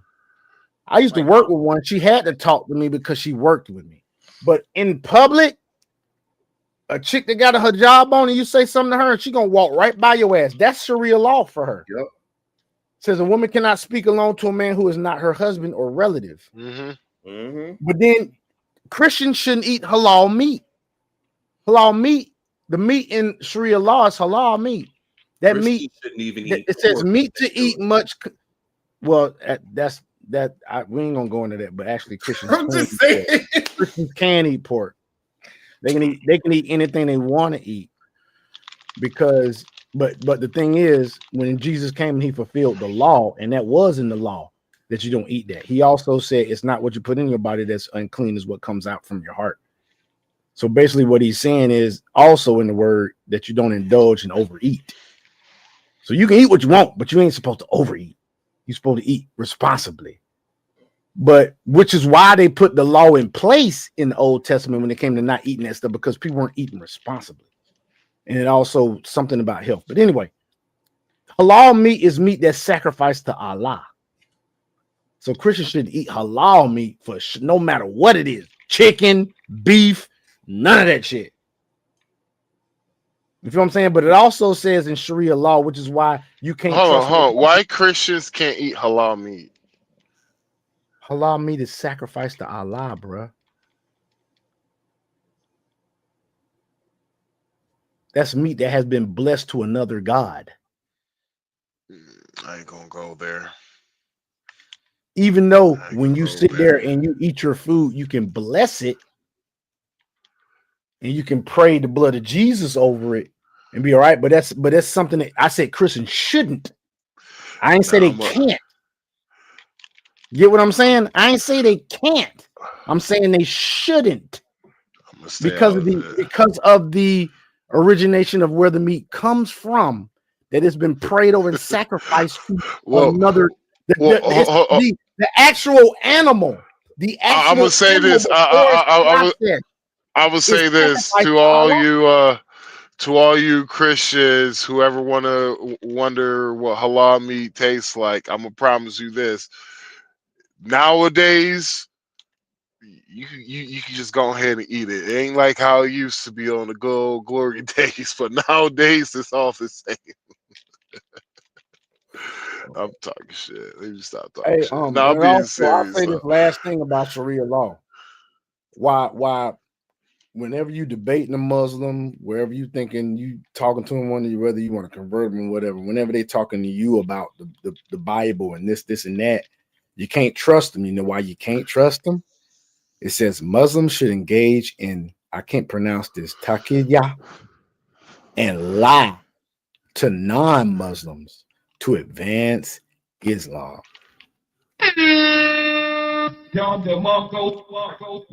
Their law actually gives them permission to lie, which is why I've said a long time ago that Islam, it is slightly I want to say a twin to Christianity, but I'll say what it says in the word about the devil. He's the great deceiver.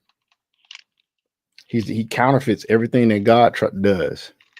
And Islam is counterfeit Christianity. It's just wrapped the way he wants it done. They don't tell people not to say something about Jesus. They say Jesus is a prophet. You've putting Jesus as a prophet. It downgrades his godliness, his holiness. See how the enemy works? But anyway, we'll go back to the video though. I ain't gonna get deep in. I can talk about that all night. Yeah, you done hiding all right. They're coming out in full force. They don't give a damn.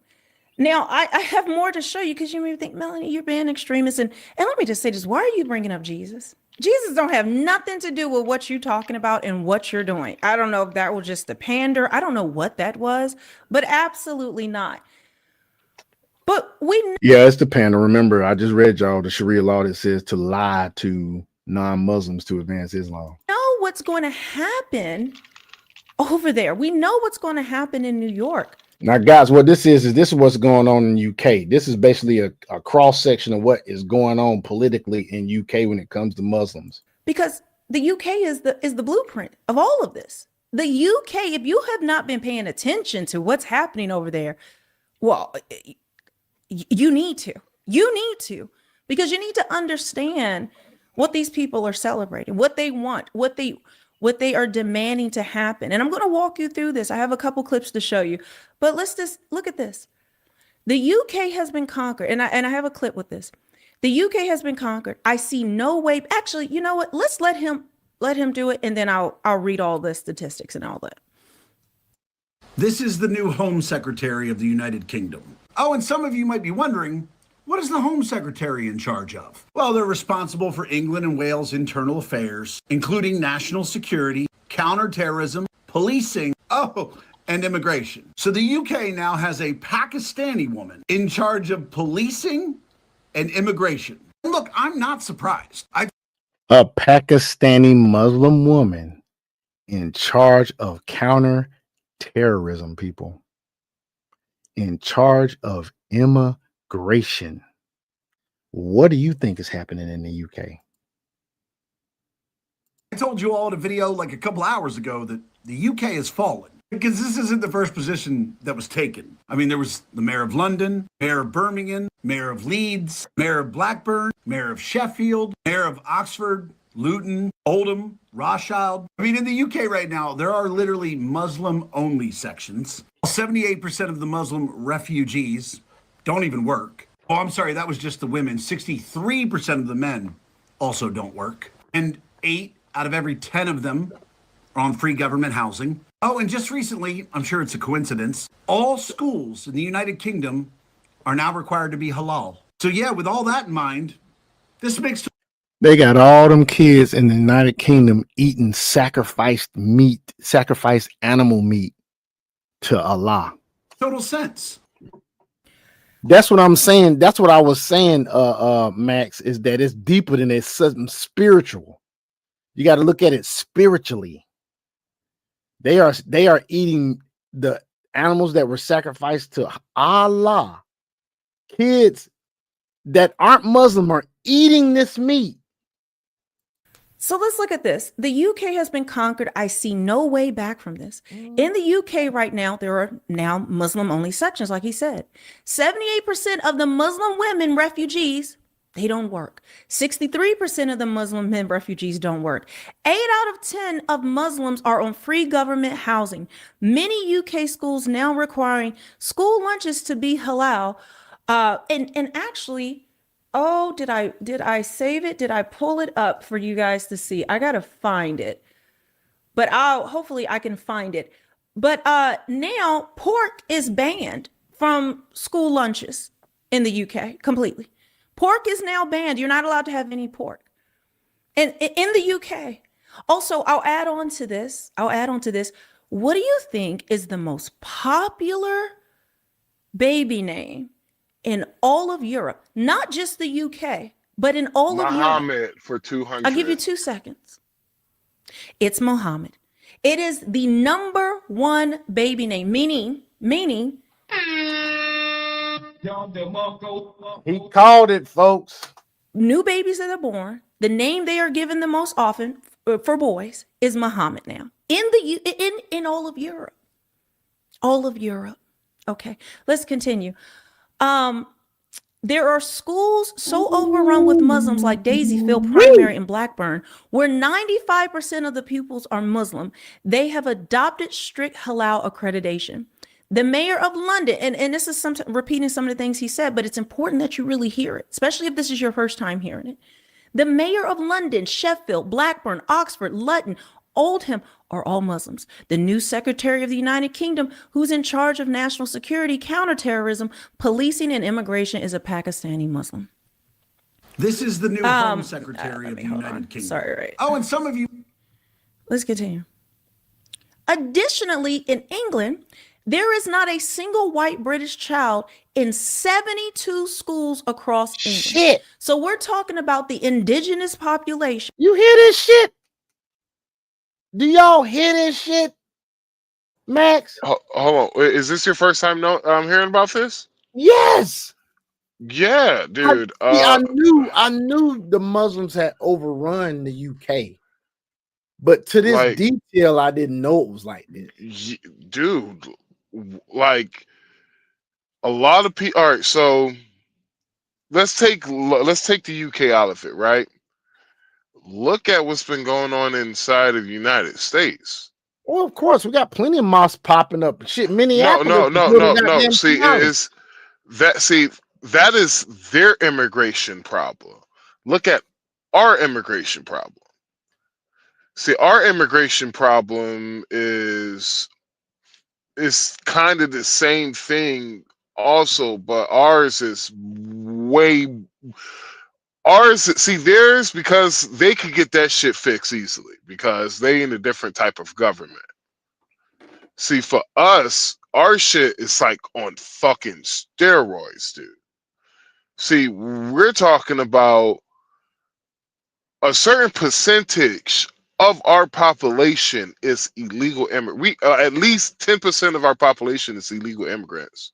Probably even more if you really think about it. Probably up. I'm willing to guess up to 40 million people inside the United States are illegal immigrants. Yeah. I got all that. But for them, their shit, all of those people they're talking about under UK law, they're legal immigrants. Yeah, I got that. You're talking about illegal versus legal. I'm not even thinking about that. But hear me out. Technically they are illegal immigrants, but on the UK law, the new bitch ass the new law they did a long time ago. They did a law a long time ago. Probably I think it's like what 15 years old, maybe. That's how quickly they have literally immigrated into UK 15 years ago. That's how quickly they have taken over UK, which is fucking crazy. Yeah. That's what I was more so talking about. I was talking about the amount of Muslim children there are, like Muslim population. Like I did not know it had gotten to the point where you can't even. He just said, you read it right there. It says in English, not a single white British child in 72 schools. They are the minority in 1 in 4 schools. Yeah. That is crazy. And you said they can fix it easily, but I'm like, how can they? I'm thinking as you're talking, I'm like, how they can fix that easily when the fucking secretary, the person that's in charge of immigration is fucking Muslim. And they got Muslim mayors. They're a monarchy. They will have. They will do. Head, dude. They go through parliament. All that shit has to go through parliament, bro. They ain't no. I know. But they are a monarchy, and they could do certain shit that it will be illegal under our laws to do. Yeah, of course.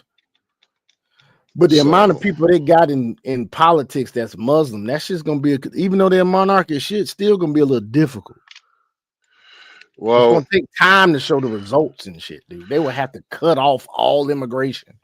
They will not only they're gonna have to do. They're gonna have to do something stricter than that. They're gonna have to change the law. You have to change everything.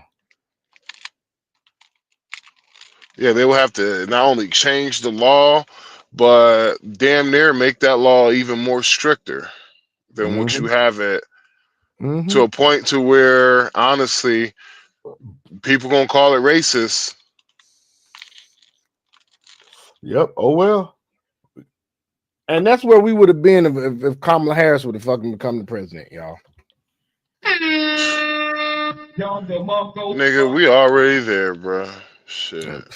You never know, bro. The funny thing is, and I'm gonna go there and I'm gonna say that if 3 generations of us hadn't been wiped out and other stuff like that, we wouldn't be here right now where we are. Things would be completely different. But because some certain people wanted to wipe out 3 generations of us, and now we're on the brink of extinction over here in the United States, it is what it is. Oh well. Hey man, just imagine the population of black people in America if our abortion rates weren't as high as they are. Exactly, but that's why I said we're in a position where we are now because of that. It's like 48 million. 48 million black people in America, I think. But you know what? Hey, this shit is written. That's all I'm gonna say. It's written. I see it. I understand how it is, and I'm doing my due diligence to move the fuck around. So I'm not even worried about it. Yeah. Dude, we probably would have been somewhere about around 150 to 200 million. Just imagine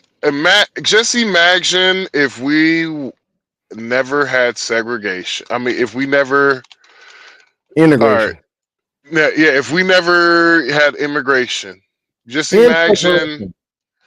That's what I said. Integration. That's what I said. Oh, I thought you said immigration.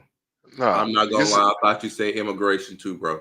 Yeah, it probably sounded like that. It probably sounded close to it. But imagine if we never had integration, bro.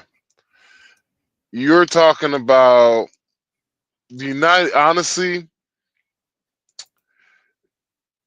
States would have been a black country. Yeah. Because of the fact that it would have been mainly black. It would probably been 60% black. Yep, 60% yeah. black. Then probably about 45% white. No, it probably would have been 31%. It probably been like 30% white, and the rest would have been Hispanic. I would see it as higher numbers, especially if some individuals didn't take that greed factor in and then start doing certain other things. I think it would be much higher than that. But really, you know what? Really, I think we would have been about 60% black, Yeah, that's what I'm saying. Probably about 25 or a little bit more percent Latino and the rest white. And the reason why is because a lot of shit they fucked us over when it came to when it came to legal immigration after the 1965 after the 1964 Voters' Right Act. They countered it with they countered it with the Immigration Act. So yeah. And what I was mentioning earlier, guys, when we got off subject talking about something.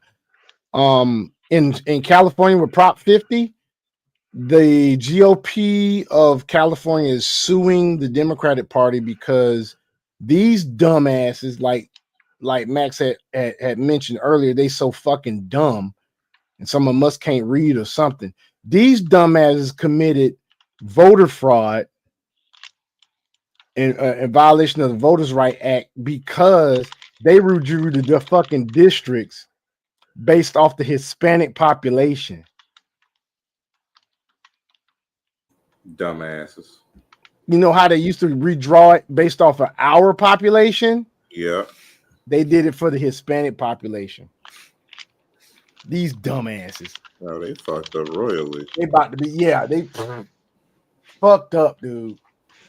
And they voted for it. Everybody voted for the Prop 50. 60-some percent to just a little bit, bro, in California. These jokes, and here's the thing somebody was talking about on Fox. They said, what's going on with this election that just happened? Because the margin of victories haven't been really, really wide. Ain't been no landslides. What went on with this election that just happened yesterday is basically these liberals are just fucking mad because fucking Donald Trump won. Yep. And he's getting everything he wants done. Yep. So they're emotionally voting. Yep. And just like Max said before, some people just shouldn't vote. Yeah, these motherfuckers that vote emotionally should not vote. That's why I'm getting the fuck up out of here. So, because just in case shit goes left, I'm already out the fucking door, and They overwhelmingly voted in Virginia for a woman that is for trans women competing in female sports, biological men competing in female sports, and biological men being able to use female bathrooms. Boy, that is on her. That is, I kid you not, dog. Kid you not. I kid you not, man. Hell, hold on.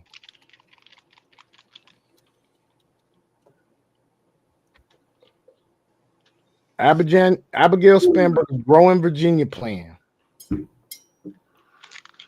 Okay, and we ain't gonna talk about the business shit. Fuck that shit. Fuck that shit. Let me show you. Let me show you this motherfucker, bro.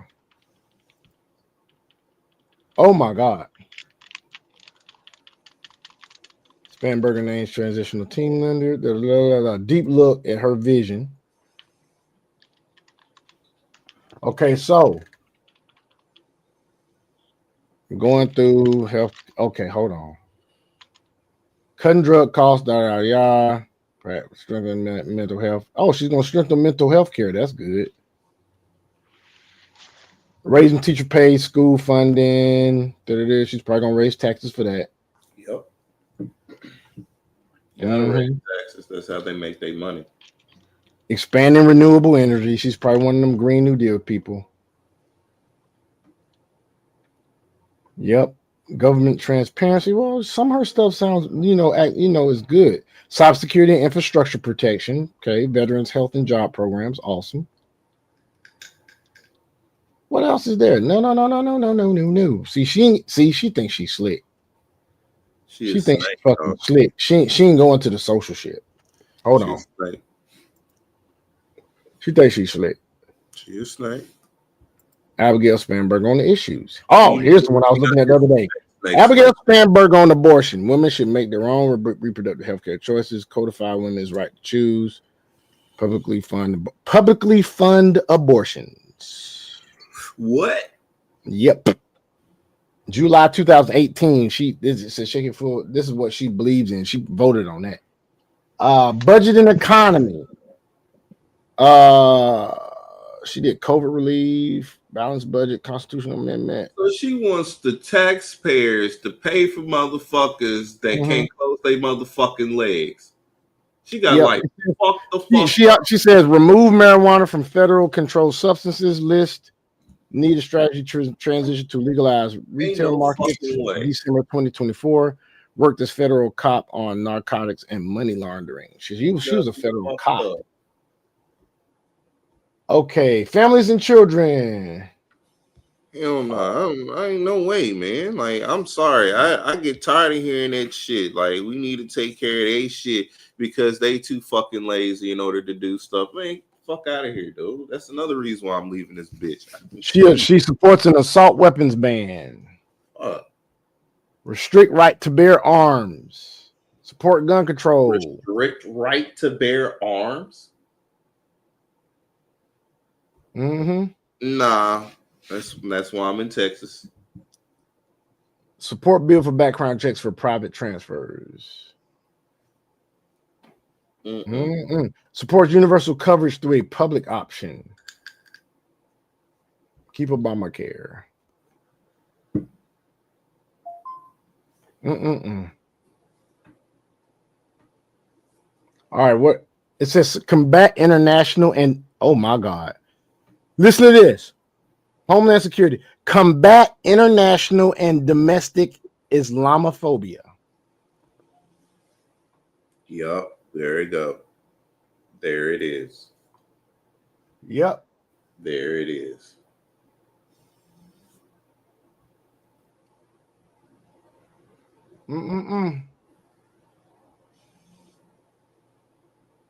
Support bill to disallow religion-based immigration ban. Nope. I'm sorry. I support a religion-based immigration ban when it comes to Muslims, because you got some Muslims that practice them. You got Shiite and Sunnis that practice that real extreme Islamic law and stuff. Come around here with this shit, you will get blasted dead in your fucking head because we're not about to play that over here in this neighborhood. No, we do not play that shit. This is the same thing. I hold on. Nope. Hold on. I'm looking for her shit. She has something in here about hold on, immigration, homeland security, healthcare. Nope, that's not where it's at. Government reform. Sponsored impeachment of Trump for inciting insurrection. Restrict presidential powers and require tax returns. Who you is that? You talking about the white lady Abigail? This is what she supports. Yep. That bitch support chaos. Of course. She's an agent of chaos. And I saw something in here the other day. I'm trying to find it. Oh, here's her civil rights stuff.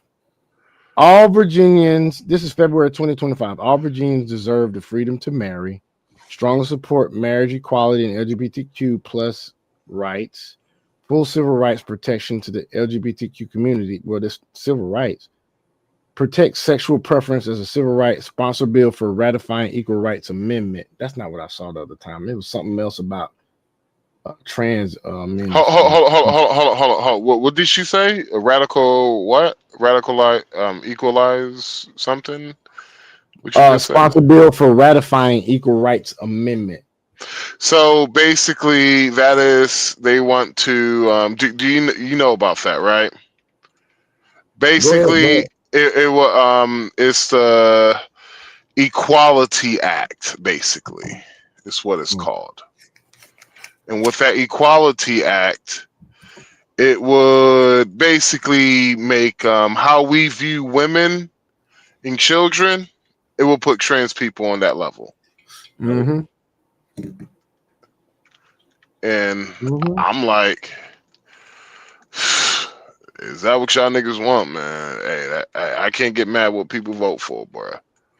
But is that what people vote for? Stupid.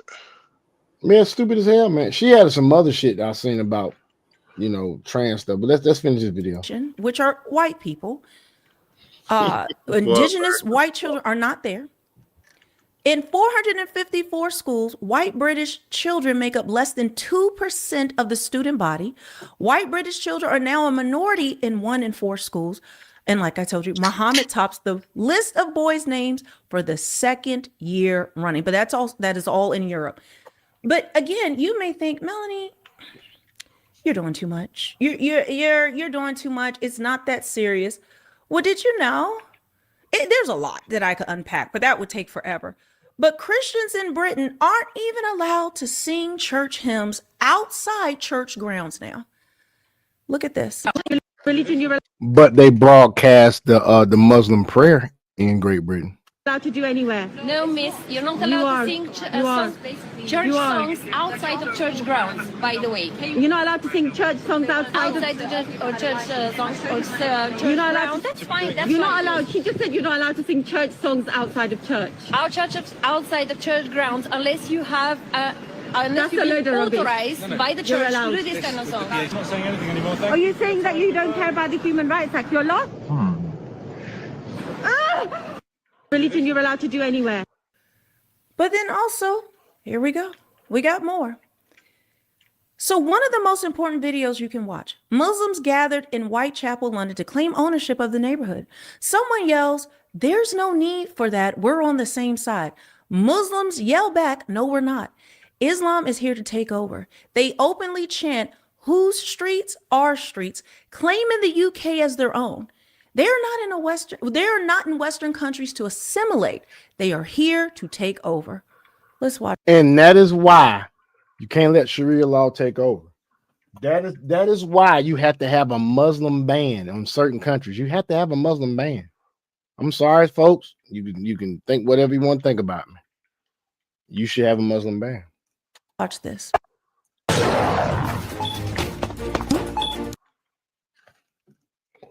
Freaking commercials.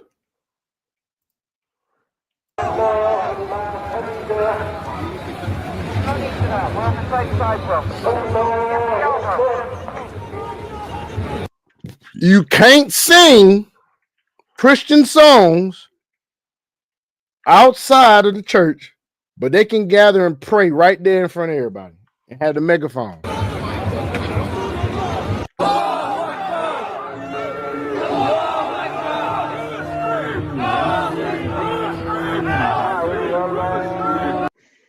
This is gonna be New York by 6 months.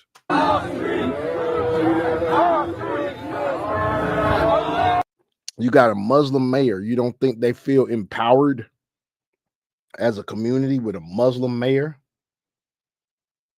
They're gonna go out there and gather the radical ones. I'm not talking about all Muslims. All Muslims ain't like that. Nation of Islam ain't like that. You know, some of these Shiites and Sunnis ain't like that. But these motherfuckers here is.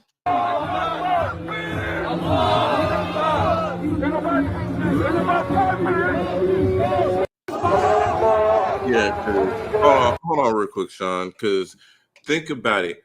We've had Muslims over here for years that hasn't done anything that's actually helped out, helped out the communities and others. Helped out the community. Good Muslims. So, right. It's good people in every religion, man. It's good people in every religion, dog. But this religion at its core, is the only religion on earth that actually has in its literature by law to unalive anyone that is not believing in their religion.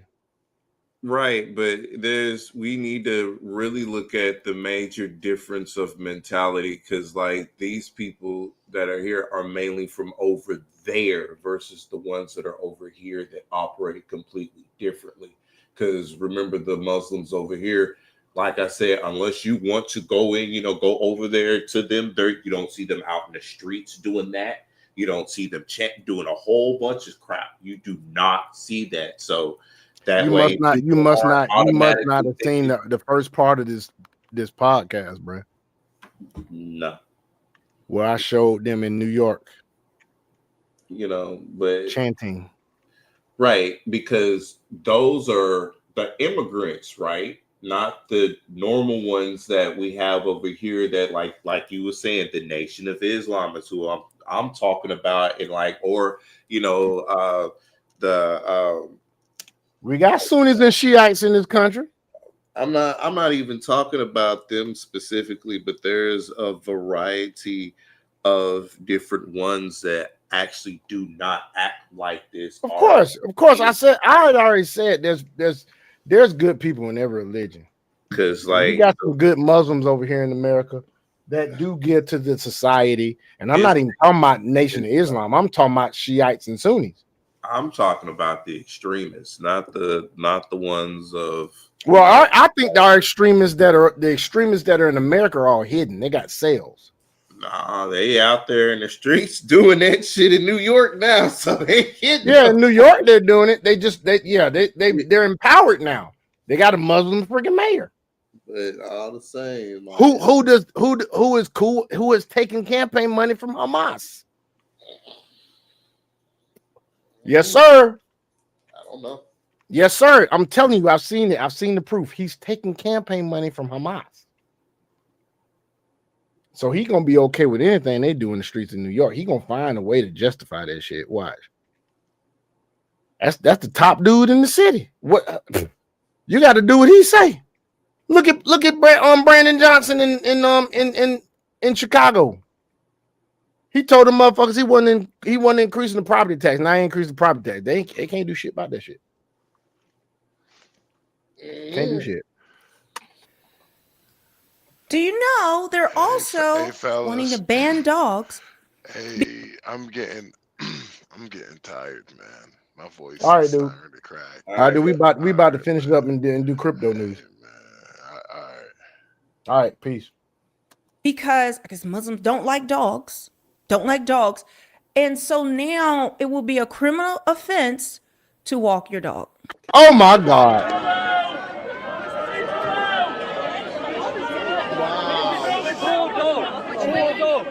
This is the police. Hey, I'm no Nazi. This is the police appeasing the leftists again. Dude, Great Britain ain't even free no more. No. They're not even free no more over there. I mean, they never were. Yeah, they in the monarchy, but I mean, they do have democratic practices. The parliament is democratic. Yeah, but once the queen had died, somebody else should have stepped in versus them dismantling that and then going into this. They ain't dismantling it. King Charles over there. Man, it passed down to her son. But I said stepped up and did something. Oh, you saying they should have dismantled the monarchy when she died? Yeah, because no, that wasn't gonna happen. As long as she got blood, bro, they're gonna be a minority. Because I mean, otherwise, this shit shouldn't be happening and stuff. By the man, never mind. I mean, which is why when Max was talking about it's a monarchy, did it? I'm like, that's a figurehead. Because if King Charles want to do something, he would have done it. Yeah, they got parliament over there, and their prime minister is left leaning. He's kowtowing to the radical left, which is the Muslims. Well, they're not radical left; they're very conservative, but they got radical left views because they want radical left to rule where they live because the radical left will let them do what the fuck they want. That's what people don't understand. And there's been plenty of videos on YouTube of people talking about if Muslims vote, they're gonna always vote left. Yeah, appeasing the leftists again. I'm not a Nazi. that baby is scared. Saying I don't want to be called a Nazi. You shouldn't be allowed. It's a control tactic, so you can't say or do anything. Keep on going now. To protect the leftists.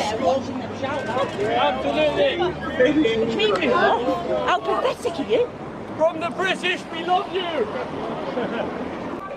You're not going that way. Excuse me. Guys, two of you, please. Two of you, straight away. No.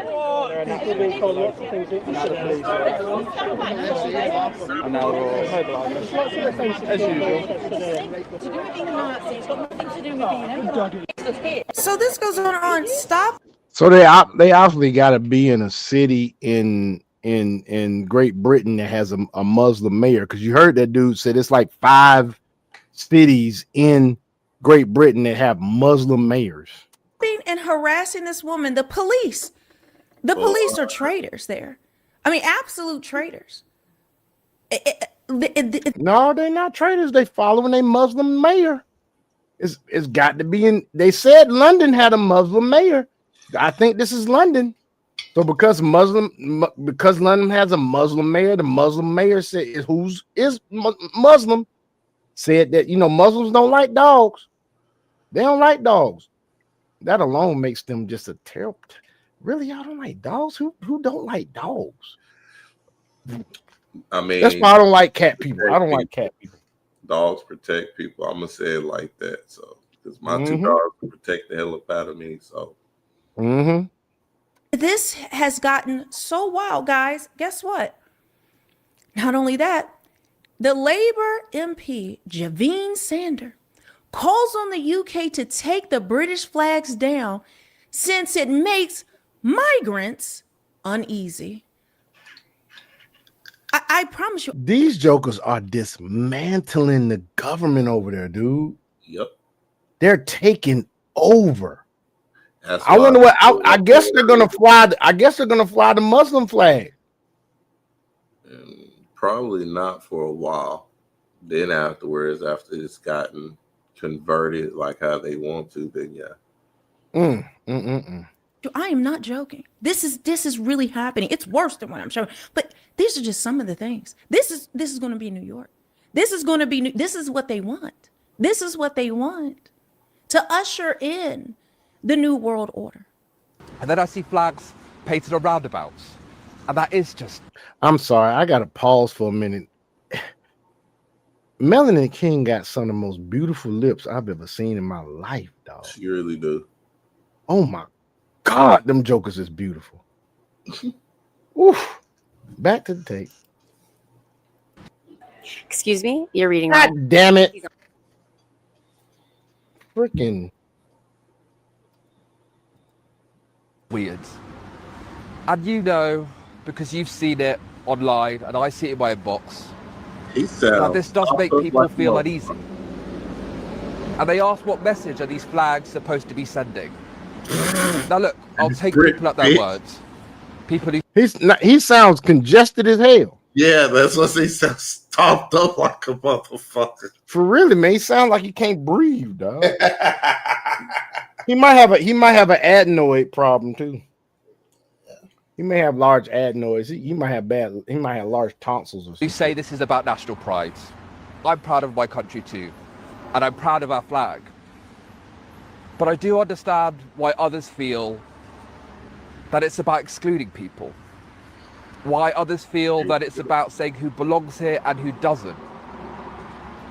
We're one British people. We're proud of our country. We should be standing together underneath our flag, not some of us looking up with unease. That's not the British.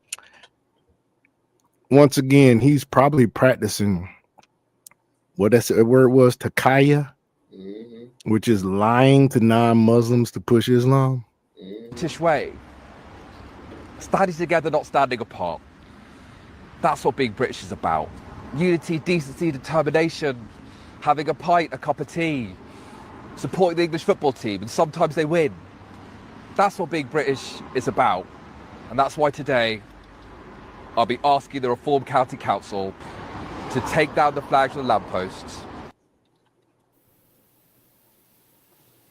What the hell? So the British flag now in their own country is somehow racist because it makes illegals, migrants feel uncomfortable. So this is a member of parliament that wants to take down all flags, get rid of the British flag. That's a problem because it's racist. Because who are the number one citizens there now? Well, they're not citizens. Who is number one in the UK now? Well, you have to be an illegal, and mostly illegals who get the priority. These illegals are mostly Muslims. And not just peaceful and all of that. No. They are demanding these things be done. Demanding. How absurd is that? But this is going to be New York City. But it gets worse. It gets worse, guys. It gets worse. Look at this. I now have a criminal record because I wrote in the Critic magazine that my stalker was a man. Because he is a man. He is a man, yes, but the police said that misgendering him was contrary to the Online Safety Act because it was spreading false information and had caused Lindsay Watson serious, non-trivial psychological harm. I now have a criminal record because... What? So a man who says he's a woman now, and even though this man, he was stalking this person, stalking this gentleman right here, right? But because he wrote about his experience being stalked by this man who is a biological man, that he now has a criminal record for saying man, for misgendering, guys. What did I tell you? What are they ushering in? Don't you see that this is what's happening now? This is what's happening now. But it continues. This continues, okay, guys? So this is in Northern Ireland, the UK, but this is all over the UK. So understand the UK and what it encompasses. But look at this. There are now a new list of banned words. Banned words. A new civil service guide to inclusive language has been published. I believe. Oh, by the way, in the UK, if you didn't know, folks, on social media, if you say certain things, they will punish you. They will arrest you. This has come out from the Northern Ireland government, so I'm not sure whether it applies to the whole of the UK or whether at the moment it's just the Northern Irish government. So they've basically published an updated guide to language that can be used and a specific list of words that should be avoided or not used. Let me run you through some of these words and phrases, because some of them make zero sense whatsoever. So you can't use the phrase non-white. You can't use the phrase BAME, B-A-M-E, which is Black and Middle Eastern ethnicity or ethnic. You can't use the phrase illegal migrants, despite them being illegal migrants. You can't use the phrase English native. So what do you describe someone who's born and bred in England as?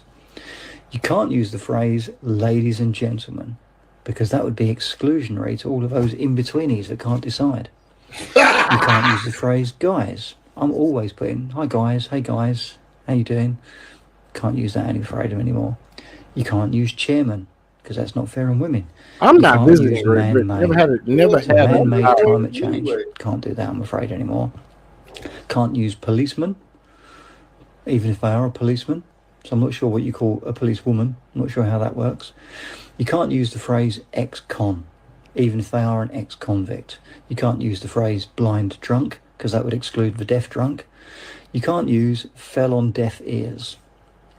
You can't use the phrase someone's Christian name, I suppose, because they might not be Christian. And most ridiculous of all, you can't use the phrase mum and dad.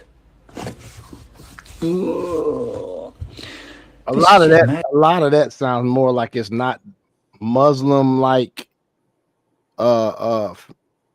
rooted in like the Muslim stuff. It sounds like it's mostly rooted in a whole lot of that leftist LGBTQ bullshit.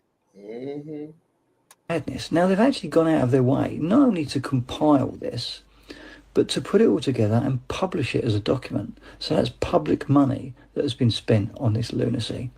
That's crazy. Who is Oh no, it gets crazier. It gets crazier.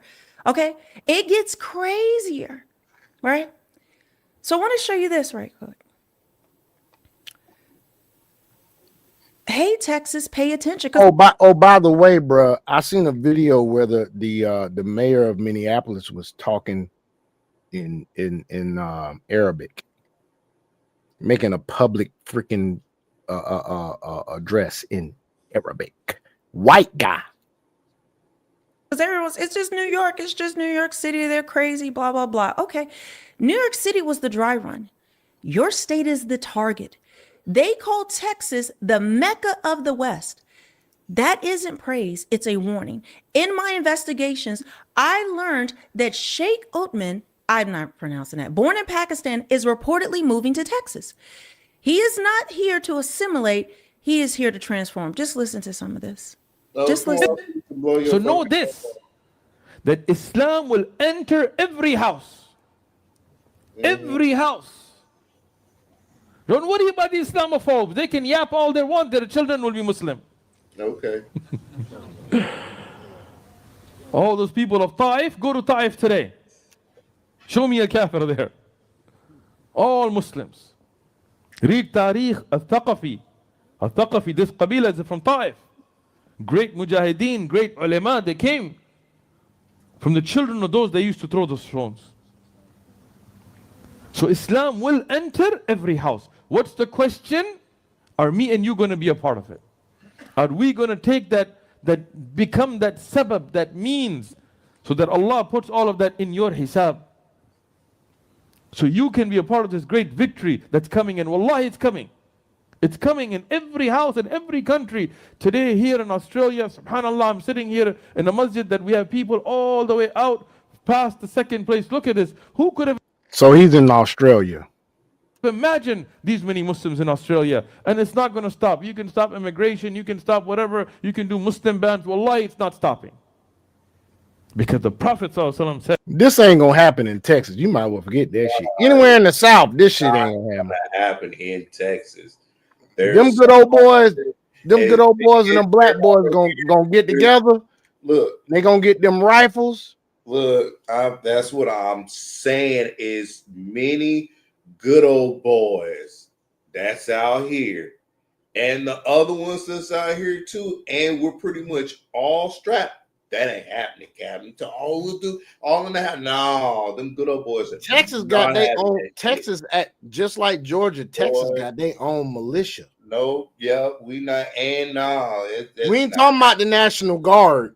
No, we talking about Texas got their own militia. Yes, we do. And the citizens are armed just in case some type of shit happens. So it's That ain't happening in no red state. You might as well get that shit. Might as well hang that shit the fuck up. They're not having it. We know better. Hell no. I ain't gonna lie, it might happen in downtown Atlanta. In Texas. But outside them Atlanta city limits, you might as well forget. These good old boys out here ain't driving nothing but lifted trucks with rifles in them shit. Not happening out here. You don't understand. See, a lot of these white boys think a lot of these white boys that's racist, or just some of the rednecks, not the ones that's not racist. They think they damn training to go against black folks if they get damn crazy. But in all actuality, they not. It ain't us. It's really Muslims. I'm gonna tell you right now, that 9/11, that pissed some people off. I mean, the vast majority of us, honestly, the men have all shifted overseas, like seriously.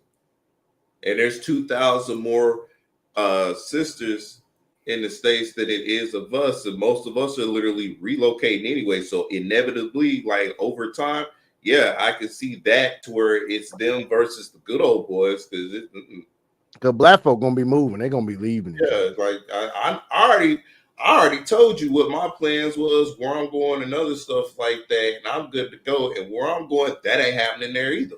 Nope. So, I mean, you already told you I'm gonna have me a crib over there. I'm gonna have me a crib in a couple of countries. That's why I'm getting myself in that position so that I can make. And when my kids finish high school, I'm taking them with me wherever the fuck I'm going. Or they got access and they got keys to every one of my dang places. So when I leave this world, I'm gonna give a house to each one of them in a different country. That's what I want to. You know what I'm saying? But anyway, let's keep on. Said it will enter every house. Today, from some of the staunchest enemies of Islam, preachers and pastors, you see Muslims. We know them, we deal with them. Some of them that are still in the church, that still hide their Islam, I know them. But they are Muslims. So inshallah, it will. Like I said, they are instructed by Sharia law to lie to non-Muslims to promote Islam. And there could be some Christian acting pastors who are actually Muslims that are preaching in churches. Reach every place, but each one of us, our sisters, you need to be involved in the da'wah. Don't waste your social media. Utilize it for da'wah. Our brothers, especially our young brothers, stop posting videos of you, flossing and doing stupid dances and jumping off, stupidity things, No, we stand for that tawheed. Nobody cares what game you were playing that day or what burger you had that day. No, utilize your social media for da'wah. Nope. Take those clips, take those reels, make videos, promote them, put them on your TikTok, put them on your Instagram, put them on your WhatsApp statuses, so that you can be a means of hidayah. Even if you're not out there getting stabbed like me, but you will be a means of people becoming Muslim.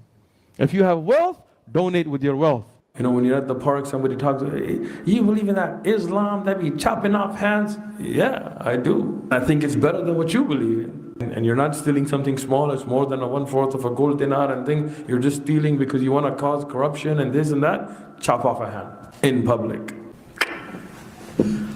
Let me see somebody rob you again. Allah, you're going to be walking around with wads of cash and people will be like, Y'all don't see that Islam is not about free will. You cannot practice free will in Islam. No, the God, the only God, will not even disturb your free will. That's how much he loves you. I don't even see it. Islam is our relationship. Kufr breaks our relationship. You could be from my enemy tribe, you could be from somebody I hate, but if you're a mu'min, if you're a Muslim, you are my brother, you are beloved to me. You could be my own father. If you fight Islam, I will fight you. This is the way a Muslim has to be. Today you see, and I'm not trying to mention any names, and I'm not trying to, I'm not a drama queen, I'm not trying to bring up any kind of drama here, but you see major figures in the Islamic community trying to water down Islamic concepts, right? Like, they're getting bolder and bolder, bro. Yeah, you're talking about Louis. The truth is coming out. They're getting bolder and bolder. I'm telling you, Islam is the religion of Satan. It's Satan's religion. It's Satan's religion. The Sharia. It's the only other religion that I want to say teaches monotheism, if I'm not mistaken, which is a counterfeit to Christianity. That's not Satan's religion, though, bro. Shoot, why not? Because the satanic temple and other than they come after your fucking ass. No. Listen. Not practice. This is what I'm saying. This is what I'm saying. Satanism is practiced by people that came up with that religion.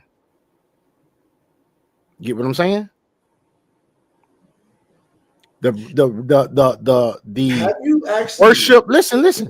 The worship of Satan is Satanism. I'm not talking about a man-made religion. I'm talking about a religion that came from prophecy, from a man that took prophetic word. It's just who he took it from. Satanism is not from. I'll say this because the guy that came up with Satanism, I forgot his name. It was there before him. I know who you're talking about. You're talking about Mr. LeVay, but no, he was the one that officially had created the church. But the overall thing was there way before then. Like, it was in reverse of what Christianity was, because pretty much at the birth of Christianity is when the birth of Satanism had happened right then and there at the exact same time, because they took the god Pan and made him into the devil, which that's the pagan aspect. Because remember, way back then in the very beginning of it, before when they was having the Crusades and everything else, right, like before the Council of not right before, but right around when the Council of Nicaea had actually first got it established and everything else, that is when Satanism was arisen, because it was the counter ops in regards to that. So it's already been there. Islam isn't that, bro. Well, listen what I'm saying. Listen where I'm coming from. This is where I'm coming from. Satanism came from a man. Can we agree on that? Yeah, okay. Whether that man was influenced by demons or whatnot, that's besides the point. This is what I'm saying. You go back in the Bible. You look at Abraham. Abraham had a child before Isaac.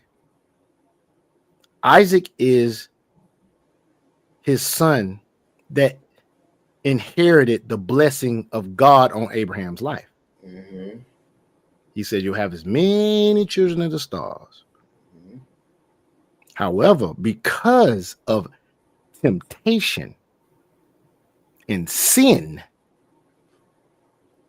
Abraham's wife, Sarah, at the time, which this happened when she was Sarah.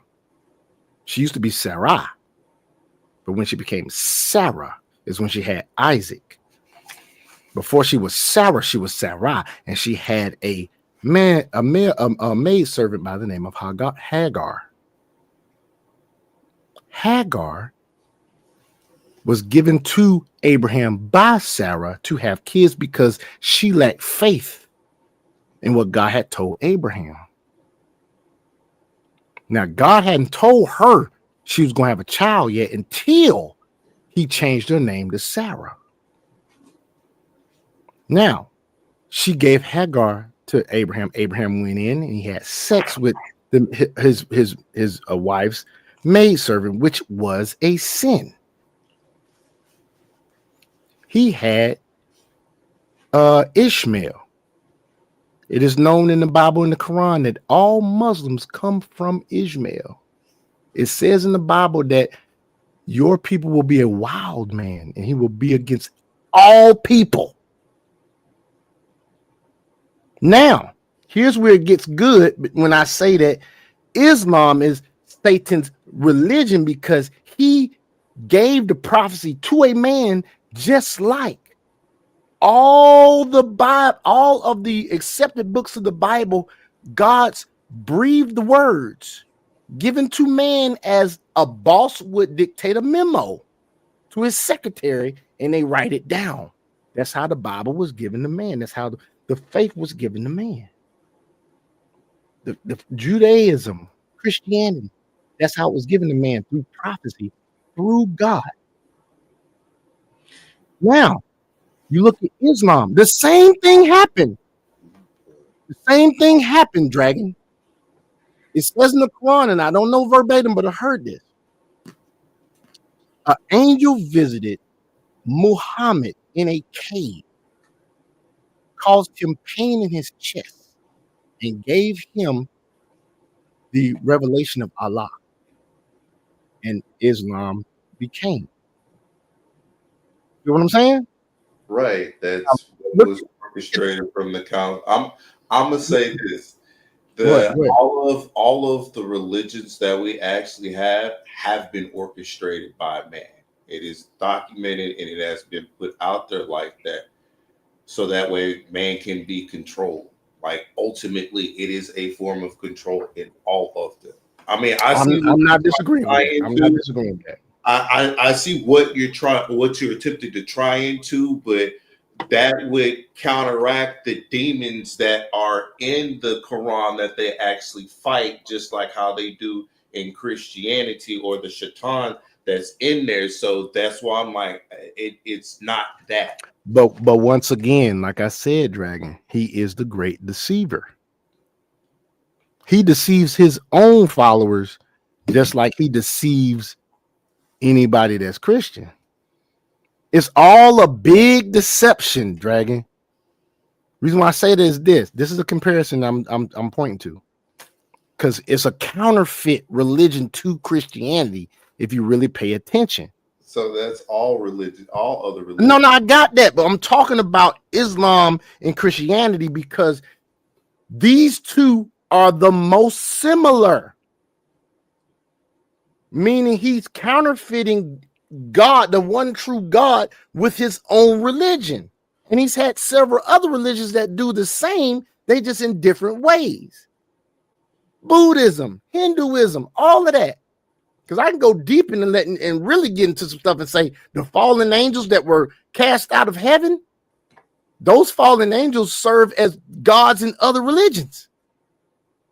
Because it's a third of the angels that were cast out. Who knows how many angels there really are or really were at the time? It could be billions. It could be quadrillions. Because Hinduism has hundreds of gods. So this is theory. This is a theory of mine, because I'm saying each Greek god, each Egyptian god, each Roman god, each Hindu god, it's a fallen angel. But I'm speaking specifically about Islam because in the Bible, whenever an angel came to visit anyone in the Bible, they never caused pain. The only verse or only book in the Bible you can go to where it talks about an angel causing pain to a man was when Jacob chose to wrestle with God, and God touched his femur and broke it. But it's because Jacob chose to wrestle with God. But any other time any angel visited anybody in the Bible, they gave them prophecy, they gave them hope, they gave them good news, they gave them marching orders. But when the angel visited Muhammad in the Quran, he caused pain to Muhammad. So that's why I said I theorized that religion itself, even though other religions I could say could be the same, is a counterfeit of Christianity, because that's what he does. He likes to counterfeit and copy God and twist it to his own use. You feel what I'm saying, Dragon? I get you, big bro. Yeah, we agree to disagree. It's all good. Punishments were for that time. Who can Norway? If the Sahaba went to Norway, they would love it. They would migrate. I don't know. They would just be like, "Who needs Sharia? You have Norway." Like what? Like you think Allah Subhanahu wa Taala didn't know about the time and place that's gonna come? Like the Sharia is the Sharia. We believe in it. The hudud are hudud. We stand by them. We're not afraid of. We're not ashamed. We don't apologize. We don't water anything down. We don't compromise. None of that. Did you notice? This is the same person, right? Speaking like this, and then he sounded different in every single. Is that the same guy? Am I confused? He's practicing taqiyya, like I told y'all before, lying to non-Muslims to expound Islam. It's like now he's trying to look more, sound more American. Has the hat on, or he's three. It looks like three different people. Sounds like three different people. But you heard what he had to say, right? You heard what he had to say. Look at this. And it says, be on the lookout, Texas. They're running these fake We Love Jesus campaigns all across your state. Remember I showed you the guy when he mentions Jesus and you wonder why? Well, see, they're putting that in there now to fool people, to act like, no, we love Jesus too. We love Jesus too. I've seen that shit. Once again, they practicing that taqiyya, lie to non-Muslims to promote Islam.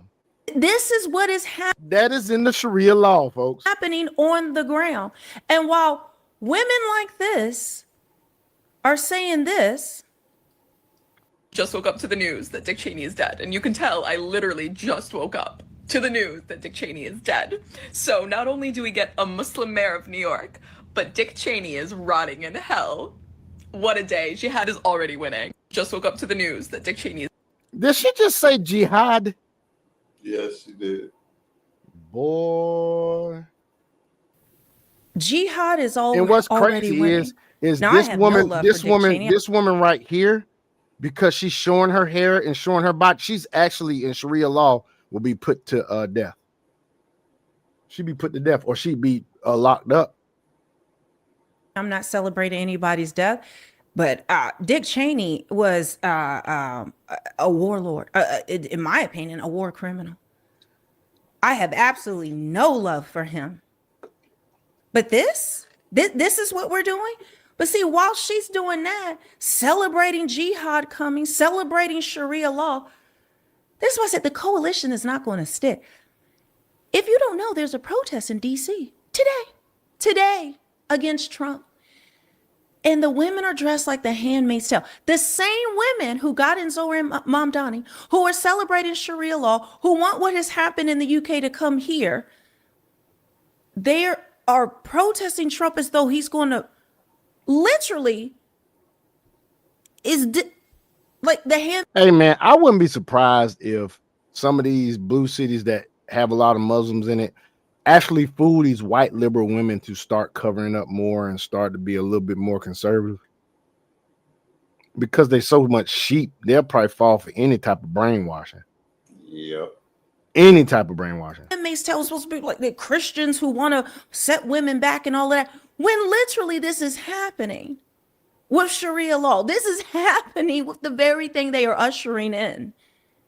It doesn't get more insane than this. How are you protesting in these garbs, defending women's rights, but you're all about Muslims taking over and Sharia law?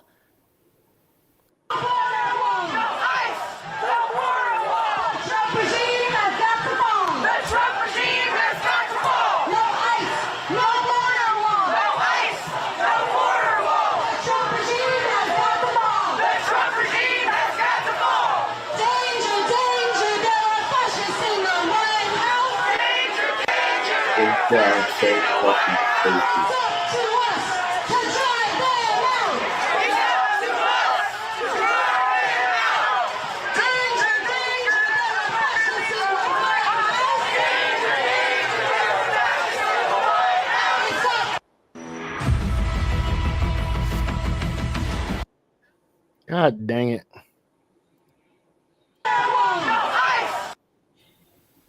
Really? Really? Most of these people are just paid protesters, paid actors. It's all for show. It's all to push an agenda. Yeah, they be having like paid actors that are like sprinkled here and there. And because these motherfuckers are such sheep, they got some that's not being paid that's out there with the paid actors protesting. Yep. At least get paid. God dang. I mean, this looks like clownery, complete and utter clownery. But I do want to show The you paid this ones are the ones that because the paid ones are the ones that are organizing it, and they getting everybody together. Hey, they're the ones that shouting the jang chants and stuff, organizing them and whatnot. These motherfuckers just being sheep. I want you to listen. You got folks that they had people that were current conservative asking people at these protests stuff, and these motherfuckers couldn't even tell them why they was out there. I remember one person said, "I'm just out here because I want to be out here." I ain't had nothing else to do. I'm like, really? God damn. This is a Muslim woman in the UK who feels as though that they've taken it too far, that the Muslims in the UK have taken this all too far. Politicians doing everything is doing. I think there is a big responsibility. Politicians doing everything is doing. I think there is a big responsibility of the Muslim community in that, because we have tried to change the British. It is totally different now. It's nothing like Britain before. You know, it's everybody's like doing their own thing and they want to adapt everything. So this country's own culture has disappeared. You know, and I think this is something that needs to come back if we want to be, feeling the important. Because, if the British society changed to other countries, rules and religious expectation and everything, then you cannot expect the Britain, politicians to be. You know what's sad is that I bet you a large majority of Muslim women aren't really down with how they're treated, with how they live, with the whole Sharia law thing. Even the ones that's in the UK and they got their husbands and whatnot, they're trapped. Yep. They ain't got no choice. They grew up like that. They in it. They ain't got no choice. So the only good thing for anybody that can lean on something is maybe the women of that community.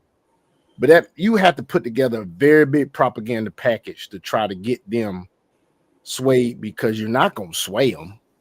This woman here is probably dang hiding for her life. She done went on camera talking to this. Probably somebody in her community like, we got to get her ass. You might not ever see her ass again. British to you. Yeah.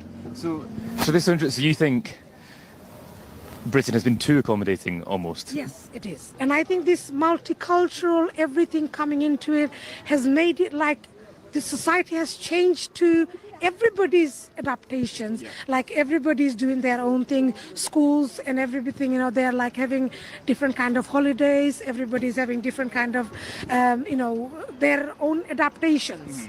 And I think, if you go to Tower Hamlets Council and you want to speak to someone about, before I would go to council and I would see that they would expect it and they understand me.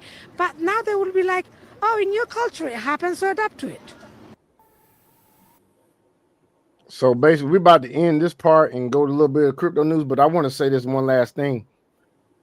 The difference between over there and over here is that society, their government has kowtowed to the immigrant population. They've decided to change everything to basically accommodate everybody. Like they ain't stand on business. They ain't stand on their articles of formation or whatever they're written on in their country. I can't remember what it is through history class. I think there's a document by the name of oh God, I can't remember. It's something in the British. I learned this shit in history and just can't remember. But they've gotten away from all of that shit. America's not gonna get away from our Constitution. You might well forget that shit. I mean, you got people now, even though they don't even know what's in that bitch, they quick to say something goddamn is unconstitutional. Yep. They so sensitive to it. That's why you ain't gonna see us get away from that shit. Oh no. Because you got people that know the Constitution, they ain't gonna let you get away with shit. And you got folk that don't know the Constitution that's gonna be sensitive to anything abrupt that you do. Big good example. Look at Trump now. He hadn't broken no constitutional laws. He hadn't broken not one constitutional law. The only time you've had him being brought up and tried, like he's going through now the tariffs and the other stuff, but you gotta understand that not all Supreme Court judges are conservative. They got their own agenda too. That's why you have to balance the court, Supreme Court. You got to balance it. That's why you have each president come in and they appoint their Supreme Court people, their judges. You got to make it balanced. So you have all these smaller, all that time he was getting sued by all these people and stuff about his the things he was doing, executive orders. He has supreme law to put down executive orders. They want to strike down anything, they can do that shit in Congress. That's all due process. However, you had the smaller courts in like states and stuff going against him because they had an agenda. He hasn't broken any constitutional law. Matter of fact, whenever the SNAP thing happened, he actually got his constitutional lawyers to look up how they could legally fund SNAP. And then he went back and said, you know what? No, I'm not going to try to fund SNAP because these Democrats in the Senate are messing up. And they are basically, you know, I can't trust them to do right. And we have to be tough with them because they need to not have to have this 1.3 trillion added to this budget. We got to stand strong. So that's why he took it back. But he was all putting steps together, and he basically put his fillers out there to find out how he could fund SNAP from the emergency fund, one of the emergency funds. But anyway, folks, yeah, let's go ahead and do a little crypto news with Crypto Dragon, baby. Let's go ahead and do this thing, man. All right, I'm gonna just do one article because that's fine. That's fine. It's late, so give me just a second so I can get that pulled up. All right. So what I want to actually speak about is the Humanity Protocol integrates open finance into human ID. So in New York, as of 5th today, Humanity Protocol, an on-chain digital identity solution provider, today announced a new integration that brings together MasterCard's open finance connectivity with Humanity Protocol's identity verification platform, Human ID. Rolling out first in the United States, the enhanced platform will enable users to tap into open finance technology to access credit, loans, and real-world financial services through Humanity Protocol. Human ID is designed from the ground up to support cross-platform verifications, allowing users to carry their verified identity and financial credentials portable across an all-extent blockchain and centralized ecosystems, whether verifying eligibility for RWA on Ethereum, accessing embedded lending on a neobank, or unlocking personalized DeFi products on Solana. The same human ID can be reused privately, securely, and compliantly. For example, users can cryptographically demonstrate specific personal attributes like I earn over 75,000, I own a qualifying asset, or I meet the collateral threshold, safely and securely with selective disclosure made possible through zero-knowledge cryptography. Pause. It's telling you right there, and I have to say this shit to where they're able to peep exactly what you have, how much you have, and where you get it from in regards to your human identification, because there's going to be AI agents that's going to be operating and doing things, and then there's going to be humans. So eventually, because everything is moving over to a digital aspect of it, you're either going to have your information put online digitally so that way they can verify you that way, or you're going to have some slight difficulties. That's just here in the States, not necessarily outside of the States. But that's one of the things that they're implementing. So let me go ahead and continue real quick. Verifying personal financial information when opening an account can often be time consuming. Watch this pitch. Listen. And involve manual touch points. Powered by an integration to MasterCard's open finance technology, human ID holders will now be able to quickly verify their personal financial details, such as income level. Now that can clock how much that you make, cash flow, the extra cash that you have coming in, or asset ownership when opening up a human ID account. Data is validated and turned into cryptographic proofs that lenders and services can trust. So because they have all your financial information, they're able to say, yeah, we don't want to give you this, or yeah, we will give you that. Basically, we believe that identity is foundational to the future of finance, said Terrence Kwok, founder of Humanity Protocol. Together with MasterCard, we're enabling our human ID holders to demonstrate they meet financial requirements without spending valuable time on manual processes. One key use case is leveraging open finance to validate critical elements tied to their human ID. Verifying bank account ownership and validating identity attributes used to link the financial account. These reusable and privacy-preserving credentials facilitate efficient and trusted interactions across traditional and decentralized financial platforms, and can simplify and accelerate participation in real-world asset markets. Data securely permissioned by the consumer who owns it.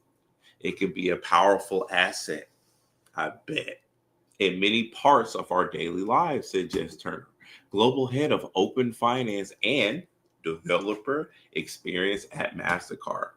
We're tapping into the power of open finance to fuel more convenient, secure financial experiences that people can depend on. Humanity Protocol is a decentralized identity platform that enables individuals to prove they are real. See, I told you. Unique and human without disclosing sensitive personal data. You already are. You're giving up all your financial shit, all the amount of money and what you make, how you make, where it come from, and everything else. All your little side bit is what they pull, even though they say without disclosing sensitive personal data. It combines Palm-based biometrics with zero-knowledge proofs to create a secure privacy-first identity layer for Web3 and beyond. So about Humanity Protocol is a decentralized identity platform, that enables individuals to prove they are real, unique, and human without disclosing sensitive personal data. So, securely permissioned by the consumer who owns it can be a powerful asset in many parts of our daily lives, said Jess Turner, global head of open finance and developer at MasterCard. They're tapping into the power of open finance to fuel more convenient, secure financial experiences that people can depend on, basically. So if you choose to do human ID with MasterCard and go along with their digital product and program, you know, that's on you.